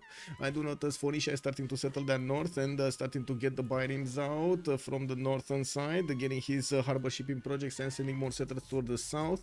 I do see Zenki is going to be the next one, and that's going to be a Renaissance one. That's going to be good for him to get that going. 29 science, putting down another campus. That's going to be a +2 here. Okay, and another +2 here. It should be fine. Should be all good in the next period. What do we have? Merchants. Did anybody pick up the merchants? Only Vietnam is making merchant points. That's it. Wow. I just realized a little only bit Vietnam is surprising. making merchant points. What is this map?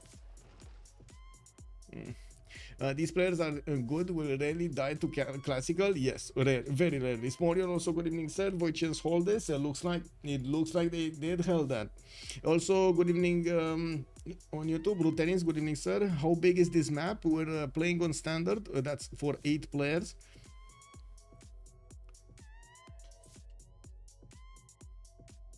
Okay, we're gonna also need to start taking a look at the era score, but not right now. It looks like the players are still gonna need quite a few more tens to get their era score going. What, 10 more tens, 11 more tens? Yeah, we're very close, 10, around there somewhere. Wait, when we see the same what happened yesterday. Please going for apprenticeship instead of going carols first. And we saw yesterday that Persia lost the city because he was too late on carols to Dido. Yeah, just Maybe a that's few tens too late. Yeah. Yeah, this is not looking good. These are a lot of void chants, and there are more void chants coming, and there are only Varus. horses, not even swordsmen. Yeah. That's- Oh, what did I say? Voichens. Varus. Ah, void chants, yeah. Yes. Void It chants, starts with yeah. a V. Both Varus, start yeah. with a V. A V. I gotta say, Yeah, it it's happens both to me elephants. so much to want to say something. My mind actually registered that I wanted to say something, and then chat is telling me, Yeah. "Hey, you said something." I mean, you else. see elephant, and Yeah. Well, anyway, he we do needs have a to lot get of out horses. So looks like that's true. honestly, I think he's gonna hold this. We do need to see if there's gonna be any catapults coming But in, he but it's will- gonna be hard to push with only 2 hits against these horses defending. Yeah, but he will get probably 2 tiles in front of London, and I mean, Varus are Varus. You cannot really slam into these guys, especially if one Varus is standing on the 2-2. It gets additional fortification, additional. You can't push into it because the units get -5 close to it. So I you agree. need some archers as well. And the direct effect of this will be that more production will be dedicated to building Yes. up land units from England, which will take away his ability to get the galleys, with enough galleys, I should say, to defend himself. Yep. Phoenicia is also going to get ahead in science because, again, Sambro is not going to get the production to build up his libraries or stuff like that. And this is going to just slow down Sambro's ability to defend himself. Even if the Storia doesn't get anywhere, just having the units here is forcing England to make a certain type of action. MCDC, good evening, sir. What is going on with Byzantium?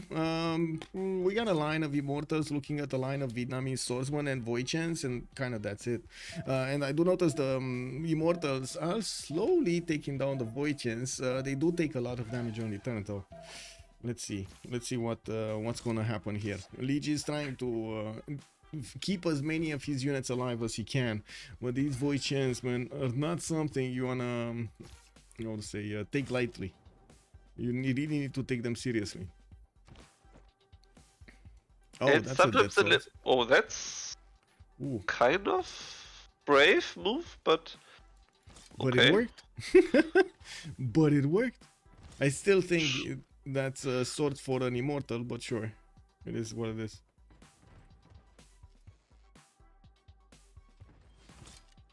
How is And you Leeds not see reacting to why this? this unit is so dumb. You attack and you move back.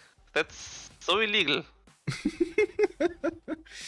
And look, another one takes its place. And look, it moves back, and then another one takes its place I and can't, moves you back. can't, and you can't, you can't. Anyway, one unit died, one Voichen died. I would imagine he's gonna use the immortal attacks to take out these swordsmen. And I do have Yeah, to I say, think so. Chuck, I think, fell into a trap set up by Liege. I was expecting Liege to be a bit more active when the initial attack started, but it looks like it's fine. Look at that. He just took out one sword, Voichen, and only lost an immortal. Like, Yeah. and now That he was a good might deal actually for take out Leash. the other one. Does he have enough movement? No, no. This one actually can shoot. Why is he not shooting? Oh well, maybe he wants to pop the heals next time, but I don't think that's gonna matter anyway. Might as well keep shooting and get the experience. The heal is not gonna happen next time. Anyway. Wait, is there Yeah, something what? happening on the Theodora front? No. Oh, Theodora front. Wait. Theodora front? No, nothing. Yeah, Nothing. because I saw this Giga front settle with the incumbent Yeah. buy. Oh my god. My chat was asking me about, like, YouTube chat was asking me about Theodora front, and I went to Vietnam front. I'm so sorry, chat. I'm so Okay. sorry, MCDC. I'm so sorry. We do have Vietnam, Persia fighting off Byzantium. Look, it happened to me immediately. You see? Oh my god. Anyway, Byzantium is sending a few units in a direction I really like. He's actually sending them Yeah. around Orema. The thing is, the second these horses actually get next to the borders, they're gonna be spotted. So I'm pretty sure he needs to actually keep them in the fog of war and try to first move the city of Gordian here. But this is dangerous. This is very dangerous of getting through I that. think it's not about attacking, it's just about pillaging something. Huh? Where Yeah, are these guys going? maybe. I don't know. These guys look like they're going east. towards, Maybe they want to Japan. grief Japan, yeah? But it's his ally. Why is he griefing Japan? Is there a city-state somewhere? No, not really. Or Maybe maybe Cinquetti. Cinquetti? Yeah. How did Japan not do that? Anyway, we do see that the moment we got some hippodromes coming around from the cities of Byzantium, and since he did choose Defender of the Faith, he's not going to have the option to go for Crusade. We do have him getting Stonehenge. A third belief is going to be chosen soon. Grandmaster Chapel in 7 turns, and I do have to point out LDK is only on 73 faith a turn. That isn't that big. He does have 39 science and 65 culture. That is significantly more than Rom benefits from 34 and 39. I would imagine Tagma, how do you call them? It's a knight, Course it's might only a be- knight, yeah. Yeah, Night Course will be quite strong here. Yeah, and don't forget, the stats on Byzantium are real stats, while the Yeah, Persian stats are kind of fake because of Pinbrush. yeah. We do have a problem here. Actually, the Vietnamese Voichens did manage to take out another wave of units from Persia. Looks like he didn't manage to retreat them in time, or not all of them. And we do see the Voichens are moving up in the world towards the Persian borders. They're about to take out another one of these immortals. This one has a promotion though, and Liege could move it back. He's not moving it back. He's not. Come on, click on buttons. Come on, Liege. Yeah, there we go. He actually clicked. Okay, it's fine. But it's dead. Gone Wow. anyway, Yeah. Couldn't help it, I guess. but I guess the horse is not surviving that turn. Oh well. Now we got the walls coming up from Tarsus. Persia will have an immortal, and a bit of a surprise that he didn't put this low HP immortal in the city center.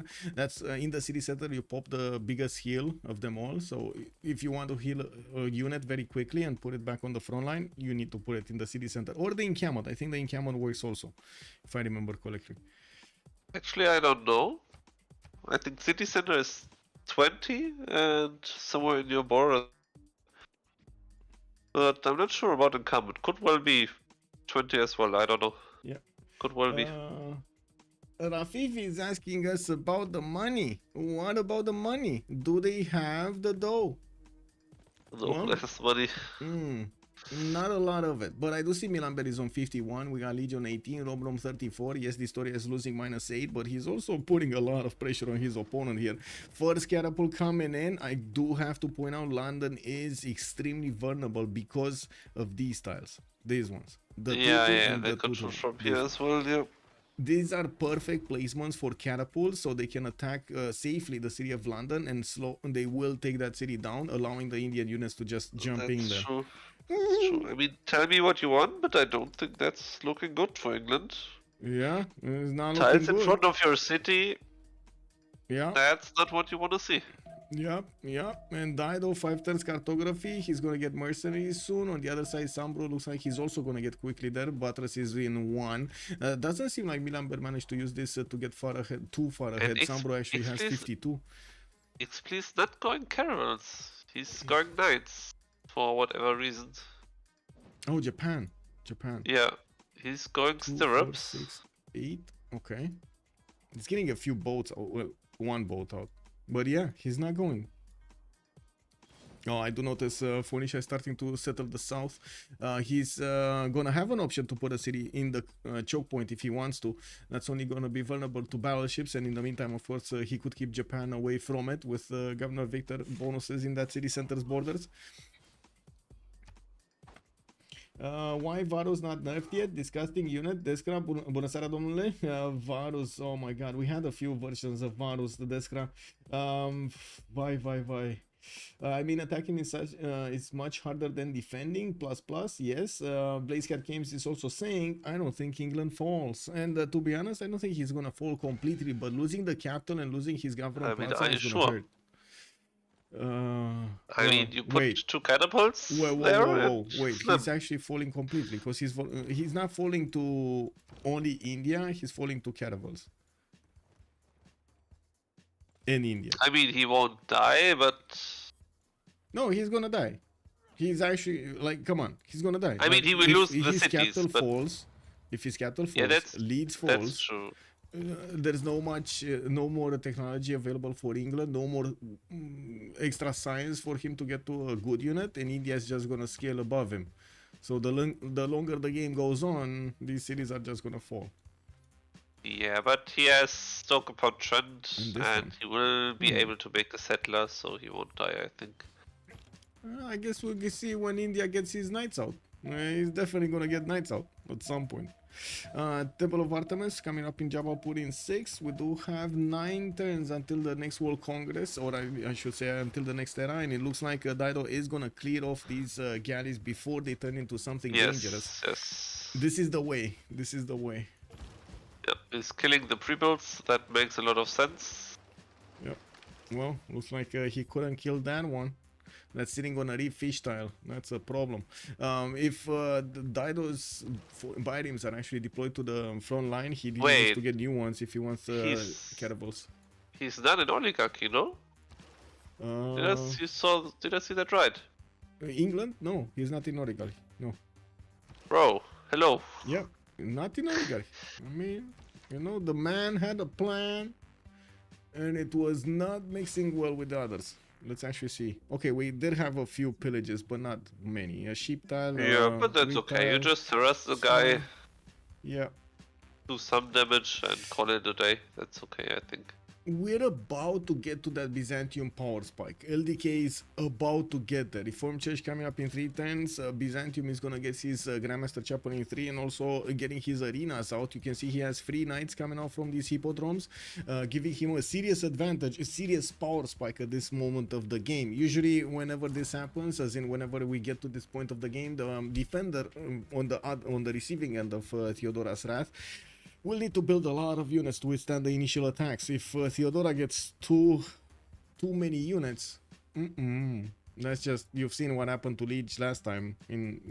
We saw Theodora in a game. True. Oof, that's just critical. Okay. But wait, Japan is really going bottom tree. Wow, he's going stirrups. He's going engine carols yet. Second, I see Liege is fine here, by the way. And I don't really see Chuck simming behind this. Yeah, they're just IRL warring each other here. 4 cities, both of them. Definitely a much better setup on Chuck's side than we do have on Persia, but I guess it is what it is. Can't do everything. I mean, actually, that would be a good chance for Chuck to just put the settler card, make 2-3 settlers, and try to scale from there. Why not? Yeah. Now is the time. Persia has to make some units, has to respect his power spike, and you can try to get something going on your own. True. And you see, you don't get rid of this dude. He's standing on a 2-2, this Varu, and it's basically not killable. It's not killable. It's The not. horse dies attacking to Varu. Not even promoted Varu, just Varu. It's just not possible, and that's why this unit is so unfair. Not that it's the strongest classical unit with 40 strength. Also, everyone attacking into it gets -5. So basically, even if you have knights, you don't clear Varus easily. Yeah. That Bobby, unit good is evening, sir. just so strong. Era check. There we go. We got a era check right here. Ben, good evening, sir. And also, England is going bye-bye. Bye-bye. We'll see. We'll see if England is going to manage to stay alive or not. There are two things happening at the same time, with a third one very bad for England. First of all, very good. He's getting cartography in 2 turns. That will give him enough time to promote these boats. And also will give him a serious advantage in the defense here. Now, these catapults might not be enough to take down London with caravel strength. I do see the second thing happening. Milamber here is going to have enough gold and units to upgrade those caravels when he needs to. But he can't take out the English boats. So England is going to have a navy. That's kind of surprising, but Samro is really doing a giga good job. Yeah, He's defending a very strong Chandragupta. He's defending the Byrim guy, and he hasn't lost anything yet. So the other twos are spamming units. So his other team members, especially Japan, can try to outstim. Yeah, and this is where the attack joins. And I do want to point you out. Look at the score screen and look at the total gold they have. They don't have gold. On last day company, they really need to save now for the cavalry upgrades. Ulyss seems to get all of their all of their gold for those caravels, but Byzantium Maybe is gonna Byzantium start is clearing now Romrom. coming up. Maybe he gets to Sus. They get some gold. Yeah. That's probably also some kind of idea right now. Just pillage and get gold for the upgrades. There's nothing upgraded. Not a single. Oh wait, he has one mine that he had to do on the iron. That's it. He didn't upgrade anything for Byzantium to take here. This must have been a strategy. Really must have been something that he did on purpose. If you pillage Paradisa, what do you get? Do you get faith or healing? Faith. It should be faith. That's not really helping. Let me double check, but it should be faith. If I remember have no correctly, clue about all these unique improvements. Pillage award faith. Yeah. Okay, well, this is a strong attack from Byzantium. I gotta say, I'm very worried for Persia. They had the gold, they had the power spike. Now, at the moment, they're focusing on something else. It will be very necessary for Phoenicia to lash out at England and also put bows to defend himself against Japan. Japan starting to build up. Looking at the tech side, we do have Expleave 3 turns cartography, 1 turn mercenary. So definitely he's gonna have the boats to go against Phoenicia. And if he doesn't close the choke, this is gonna be a terrible mistake, even a lethal mistake. Yes, you're right. But what he should do is just keep cartography on 1 turn and make pre-builds and only upgrade when he really needs to. Yes. Because you can't pre-build after carols anymore, and just 1 turning galleys is so good. Yep. I agree. And spending those extra turns if you don't actually have an emergency, and let's be honest, there's no emergency here. Like England is gonna get a few caravels, 3 caravels, and he's fine. There's no way. Yeah, England will upgrade, and the time England upgrades, he forces Dido to upgrade to react, because otherwise Dido will lose all the pre-builds and eventually cities. Yeah. Oh, but as soon as Dido upgrades, he passively discovered cartography. Maybe he wanted to. Let me see. 2, 4, 6, 8, 10, 12, 13 boats, 14, 15, 16 boats from Dido. Okay, that's not a bad number. That's okay. He can upgrade. Yeah. But okay. that's kind of a typical strategy that one guy is forcing the other to upgrade, and then the third guy in the back can make more pre-builds and then just come with a lot of upgraded ships later on and clear that, because Dido will have a hard time to build more ships. Yep. Woo! We got 100 awards. Oh my God! Pop the champagne. Let's go. Wait a second. Can we get? I need to ask. Can we get to 50 likes? Let's see. Can we get to 50 likes? We got a yay or a nay as an option. I'm just starting off the poll right now. It's gonna start scouting the England with cannibals. Okay, trebuchet. Yeah, here looks like he popped the trebuchet general. Yeah. And he also uses this to attack the boats, which is a little bit annoying because the trebuchets actually do damage. Yeah, they siege unit do a lot of damage to boats. That's really not a joke. Yeah, they don't have the penalties on them. Usually when you actually are doing that, like attacking stuff, for example, with an archer, you're going to have a penalty attacking into boats of -17. If you attack with a siege unit against boats, you don't have a penalty. Wait, didn't I see the penalty here? Oh yeah, I did. Yeah, -17. Yeah. So basically you do 0 damage. Yeah, it's nothing. You get experience though. You know, that's true. Something. That's true. Okay, Shani Kumis looks like it's dead. I don't really see Persia coming out of this alive. And you see, he's on the commercial. He will pillage 2 times and get gold in Susa. Susa. Am I not? Oh, I see. Okay. Yeah, they will need that gold. Okay, well, the men-at-arm upgrade in Shari Kumis might actually throw a wrench in their plans, but I do see there's enough strength from the knights that he should still take that city. Just needs to be careful to take it away before the ancient walls go up. And yeah, there we go. We got the gold. We got the gold on LDK. LDK getting the gold. Getting also a builder here. Looks like the unit in the cities of Persia did get walls to slow down their attackers. Rom is also trying to invest as much as he can into his units to get them strong enough to withstand the attacks. And looks like Byzantium here will need to make a choice: attack city center or attack men at arms and take it down. But not gonna lie, these are a lot of Byzantium units. Yes. That and more are coming. I can see Persia die here. You mean it? I mean, yes.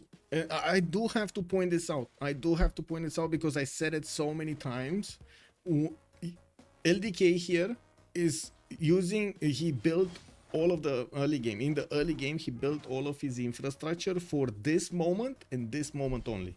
Everything he wanted to do was to flex against his opponent with as many units as possible, with as many attack moves that he can do against his opponent at this moment in time. You see that he's dedicating every one of his empire bonuses towards this, getting knights, getting arenas, that's more knights actually, the free knight, getting catapults, again more, because he wants to guarantee this takeover. We've seen it multiple times that the players are going against each other, but at some point they decide that they have enough units on the front line to keep trading and keep and maybe win, but it's a maybe. And then something happens and they can't get the win anymore. There are no more units on the front line, so he needs to retreat. Yeah, and I really like what he's doing. LDK is on the way to printing to get the additional +3. That's kind of important, of course. Yeah. And also on the way to printing, he will discover the crossbow tech. Yeah. So he can upgrade his archers to crossbows to shoot down these pikemen. And then the knights and the horses are just there to pillage and take cities. Yep. And I think we might actually see Shari Kumis over here fall in just a few seconds. Full strength knights are going next to it. You can see the double shots on them. I'm actually a bit curious. LDK moved it to the north, but I guess it is what it is. And it looks like one man-at-arm with the city. It's gonna go down. Yep, there we go. There we go. These units are probably gonna fall next, and yes, we do have 3 knights starting to roam in the main cities here, trying to get the promotions going. We do need to take a look at the era score here. Milamber is 4 points out from getting the golden age, is moving his caravels towards his opponent, and I do notice that London did get the walls up. Now this is gonna force India to start shooting down those walls. You can see with the caravel extra defense, this is gonna be extremely painful, even with five of these catapults trying to get in there. Yeah, he only has 4 that he can attack with. 1, 2, 3, 4. That's it. That's true, but I think he has bastions then, I guess, because Actually, 70 looks he could put the kind 50. of high. Yeah. It's not that bad. I don't see the damage from the trebuchet 70 is quite good. That will hold for a while, and with his privateers coming up, his sea dogs, he can also last move and shoot back. Yeah, that is gonna be a problem. And Yeah, he will be fine for the time. Yeah, and the city center gets the strong wall shot. Yeah, that's also really important. You're right. Yeah. So wait, is he now gonna fall this time? Wow, Sambro actually proving us wrong and proving the Historia's strategy was not the correct one. I think really kudos to Sambro what he's doing here. That's a really strong defense. Not gonna lie. Yes. I thought he was way more in trouble than this. He's doing a really great job. Okay, Japan upgraded his first caravel. He has 2, 4, 6, 8, 9, 10 boats. That's not really enough. But especially since Phoenicia did plug the choke. This is the problem. Phoenicia plugged the choke. And I think, coming back to the discussion we had earlier, Phoenicia showing up with a caravel to the Japanese choke point, I think that actually forced Japan to get the caravels. Yeah, I think so as well, but I think he will be fine. He has higher science, higher production. He should go. Some of the guys should go to NITA. I think Vietnam. So they get the NITA for the frigates. Yeah. Oh, I looks guess like England doesn't. Trebuchet is taking out the walls. Amazing. Okay, that's like 3 Duke catapults and a trebuchet. Looks like they're doing God's work to take down English defenses. I do want to come back on the era score because this is important. 3 points for Milamber. We got Liege 5 points away. Let's actually take a quick peek at Liege here. Okay, he's fine. He needed to retreat, but he didn't lose the city center. He didn't lose tiles, from what I do notice. And but how will he get 5 points? Get Statue of Zeus. But is it in time though? No, that's not in time. Unless he chops it, that's not in time. But he has no chops. Yeah, it's only this one next to his capital city. Oh well, maybe 10 pop? Can he get to 10 pop? No. He can chop 1 rise, but that's it. Yeah, that's it. That's 9 pop, not 10. Yeah. Maybe get a civil state and levy or tie something. A boat?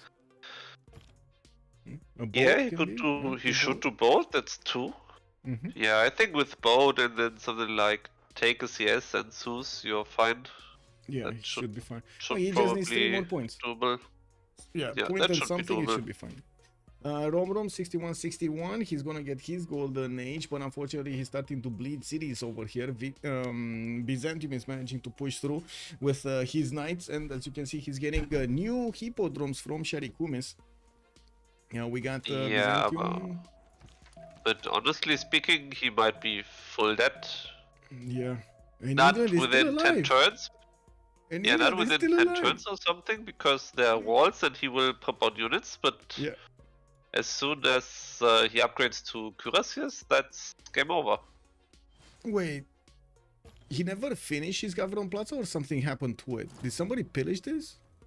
No, I think he just needs some turns. It was 7 turns at some point, and doesn't have so much production in the city. I see. Yeah, he probably moved away to get actually units for this timing. Anyway, cannibals need to move in to take down the walls.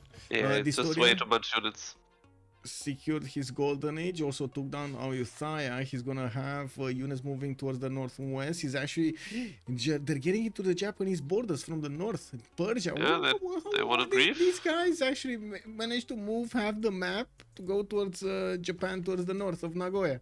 Wow. And we got a religion here. Give me a second. Let me actually find out what this religion is all about. Zen meditation and From holy Japan, order. okay? Yeah, from Japan. That That makes sense. It does, but also, man, Theodora needs to actually move that apostle so far. Look how much. I she mean, actually he needs to can go just over. swim it, I guess, Yeah, because true. the sea is kind of theirs. Nemesis, good evening, sir. Also, Kaylin, good evening, sir. Explain not in a free inquiry. This time around, he's not in a free inquiry. We're going to need to see next turn in what kind of era he's going to go in. But Leash needs to get 3 points still. Yeah. I do see Chuck did manage to get his points, LDK did manage to get his, XP did get his, and Sambro did get his. So I do have all of Last Day Company managed to get the golden age, while Liege still needs 3 points. Okay, well, Statue of Zeus, Campus in 2, he doesn't have a chop. And that wouldn't have been a new Splendid anyway, because he already got one. Huh. That's true. Okay. City State, boat maybe. I mean, do they have? First of all, do they have 120 something gold? Yes, he does. So he could buy a boat. That's a GG right there. Oh wow. Though its face may change. That's a throughout GG, the ladies ages, and gentlemen. That is a GG. history is Milamber written from the CC, hand that's of the Ulyss. Ulyss CC. Because probably Rom was dying and they couldn't do anything about it. Liege By your was actions being this kept day, by Chuck in a small place in the south. He didn't have enough to cities to ensure our develop. peace. And Chuck did have a lot of cities towards the north. Distoria was not managing to push through his opponent's defenses and could not manage to take down England. So all of their efforts, all of their investments just went poof into the air. They couldn't see. Yeah, and what a comeback. Yeah. Big. And this means third game, boys. We got the third game going on at some point. We don't know when, but yeah. Missed most of the game, no problem, Linda. I'm gonna have the vote on YouTube as soon as I can process it through YouTube. That's what happens when they play with all Hazagi. Salty, yes. Good evening, ma'am. I look away for 2 minutes and boom. Yeah. Varden also good evening, sir. Rom is dead with Japan simming. Yes. XP over there would have managed to keep out Phoenicia, I'm pretty sure. But still, it wasn't that easy for them. Yeah, but it's kind of the same story. England had to fight against 2 guys, but he didn't bend over. So there were 2 other 1v1s, Persia against Vietnam and Persia against Byzantium, and there was Japan free simming. And Yeah. as long as the 1v2 guy is not dying, Yeah. Japan is winning this in the end. Yeah. And that's why they GG'd. Really well played. Can we use? I know it doesn't have actually the same, tonality and funniness to it, but also neither the implications of it. Can we use succumb rather than bend over? Sure. Thank you. Oh my God, yes, because it implies something very, very, explicit. Plus 18. Oh, Um, I didn't know that. Sorry. No problem. Dang, right after I got caught up via playback acceleration, Pelikanov, good evening, sir. Yeah, we're sorry. It happened. GG to Last Day Company. We do have a third game going in this series, and we're gonna need to see when they actually need to play, because they didn't actually get to schedule it beforehand. Let's move to the debrief. I'm gonna move to debrief. For King. Yeah, sure. Okay. Je spread l'autre aussi, à droite. Ah oui. Il y a des campus et des plats de co, et puis moi j'allais des campus et j'allais faire des plats de co. Je pense que j'ai raison, tu vois, et c'est en 3ème croyance, je l'ai eu tour 50, je sais bien. Hein. Pourquoi pas. Les gars, nous on trouve que le rush les généraux, c'est ce qui a fait une énorme différence dans cette partie. Qui a call ça? Comment ça s'est passé? À quel moment vous vous êtes dit, ok, il faut vraiment se donner sur les généraux? De quel côté? Le nôtre? Ouais, le vôtre, ouais. Ouais, nous on sait pas trop IRL. Enfin, moi en tout cas, c'est dans mon BO classique. Non, j'ai moi fait non le plus, projet, je suis et- pas trop IRL dessus. On a vu que Disto faisait un campement rapidement et que Romrom était en train de faire un campement aussi. Hmm. Du coup, moi j'ai assuré et j'ai double chop dans ma cape avec Magnus. GG, GG. well played. GG. GG. Le fait que Disto ait pas de général, ça l'a vraiment shutdown très fort parce qu'il avait pas une Ouais. grosse tempo de base. GG. Ouais, quand on l'a vu en 8-18 là, tour 40, on était plutôt content. Et puis ça permet, surtout ça permet à... Alors, nous la question qu'on s'est posée c'est, du côté d'Ulyss, comment est-ce que vous avez choisi qui n'allait pas avoir de général dans la partie? Quand vous vous êtes rendu compte qu'il y en a un qu'on n'aurait pas. Franchement, c'est pas nous-mêmes, donc c'est juste. On Ah, savait juste pas, vous on avez n'avait pas pris et- tranché, la jacole, on a pris quoi. Enfin, c'était un peu Ok. comme ça. Parce que nous on voyait vraiment un shot, une game très très difficile pour Sunbro sur ce terrestre plus naval. Bah, moi, si j'ai un général, je vois pas comment il tient Londres avec les Pense que je vais positions 1 sur 4 A. Là, pour le coup, avec les chiens de merde, ça défend, mais avant. Mais ma tempo, c'est catastrophique. Dans ma cap, j'ai rien pu faire. Dis-toi, j'ai eu mon premier hôtel, t'es 33. Disto is complaining Alors que about j'ai his juste fait, double capitals colon, lieu saint, monument. Mais juste, j'ai and pas de his tempo, other quoi. cities around. On se dit Basically, his qui était spawn was possible, kind of enfin qui bad. était le plus facile à faire, c'était celui sur l'Angleterre et qu'un général ça t'aurait permis d'avoir de grandes chances de le passer. Et j'ai même dû projeter en 4 tours dans ma B2 pour avoir ma religion, pour avoir l'âge d'or, c'est... Man, I'm Je sais asking pas ce him why he que... did À get part go full, both of those full IRL général Varus projects, sur ouais. l'autre à gauche, je vois pas vraiment ce que je peux faire dans cette game. Hein. Yeah, Je peux jouer une exactly. game très slow avec Make them Ancestral speak et German. essayer Modo de 44, good evening, sir. profiter du Can't fait cover que you. personne Said te it took go 4 et tu joues times très in très B2 just slow, to get mais the tu legend seras for level plus tard, gold. tu vois. Non, Yeah, ça yeah, sert à he rien, did en the fait. project. Bah, Yeah, sur he did the Event- project. He non, needed le to do temps the que je sois à project. l'event, la game elle est Yeah, I finie. know why it's French. En I just have aval, no idea si why je the mets pas de la discussion pression complaints sur so la much is away. vie, They say, la I see, I elle va see. juste se faire rec sur le long terme. Latte en Company V2 one, naval. yes. Non, mais tu peux mettre de la pression, tu vois. Tu peux faire genre 4 Varus en général et tu forces beaucoup d'unités aussi. Exactly, hi Nick Dave. Ouais, mais sans faire les 15 points de plus qui sont Ah partis bah en des deux fait, côtés. de base je pensais les envoyer chez le Japon derrière, sauf qu'il y a une chaîne de montagne de 15 cases, donc je suis obligé de faire tout le tour. Ouais, c'est ça. Enfin, t'avais un autre projet de game, après c'était pas forcément le meilleur plan, mais... Mais ouais, je vois pas comment tu veux que je scale alors que je suis en train de faire un projet 4 tours pour avoir mon âge d'or, tu vois. Ouais, puis surtout il a pas un land pour scale, il est parti campement. Pour moi le scaling à partir du moment où t'as posé un campement et que t'as pas un spawn fou, c'est mort quoi. Bah, le scaling il s'est arrêté au moment où t'as slam ton campement cap en fait. Ah ouais, mais à quel moment tu slams pas un campement quand t'es à côté d'une Angleterre? Ah mais je suis d'accord avec toi, je suis full d'accord avec toi. Mais moi je me dis juste que si t'avais eu un général en termes de choix d'équipe, t'aurais eu un vrai shot pour détruire l'Angleterre. Ouais, je pense aussi. Oh, Et c'est peut-être dommage qu'on n'ait que- pas réussi à l'analyser comme ça justement durant la game parce qu'on a pris quand même une bonne minute pour savoir sur le Ah, tour, etc. Mais bon, bah on a. Ah, j'étais en mode j'avais besoin d'un général, on disait qu'il avait besoin d'un général aussi, qu'il avait déjà 3 imos, j'ai dit bah prends, tu vois. J'ai pas bataillé. Pour nous le plus facile à jouer sans général c'était la position de Rom. Ça allait pas être facile tu vois, mais c'était défendable et ça vous ouvrait un vrai. Je pense, vu que j'ai 5 tours sans alliance, de toute façon, anyway, je me serais fait éclater sur alliance. Ah, t'avais 5 tours sans alliance. Mais j'ai dû attendre Disto quoi. T'as eu des bats dans des huttes LDK ou quoi? J'ai eu un bat que j'ai mis sur un B2. J'ai pas profité à ma cap. T'as Et j'ai fait 2 fraud. projets en un tour. Ouais, parce que j'ai prod. En fait, genre, j'ai prod à bot. On a eu un scrim comme ça il y a pas longtemps où je m'étais fait avoir. Et j'ai compris maintenant. Ah, mais en tu fait, prod comment ton bat? après mon hôtel, et vu que j'ai pas besoin de faire de monuments, vu que j'ai chorale plus ma massive, bah en fait j'ai fait mon bat à ce moment-là. Ok. À 27 mais de prod. Après les hôtels. Moi je te demande comment t'as fait, parce que moi j'ai fait. En Nickel. fait, moi j'ai fait double colon. Enfin, j'ai fait un scout, double colon, parce qu'il y a eu une histoire bizarre. Genre, mon deuxième scout était en 3 tours. Alors, Ah, j'ai pas stack prod ni rien. Vous me dites, Malm ou Alexis, si je dis une connerie, mais j'ai rien d'exceptionnel sur mon spawn, il est standard quoi. Il est Bah, très standard, mais un peu average quoi. Okay, I'm gonna stop it here, and they're gonna keep on going. I do wanna thank you for joining us tonight. I don't want to say it's gonna take a few hours, maybe one day to figure out when the next game out of this best of 3 series is gonna be.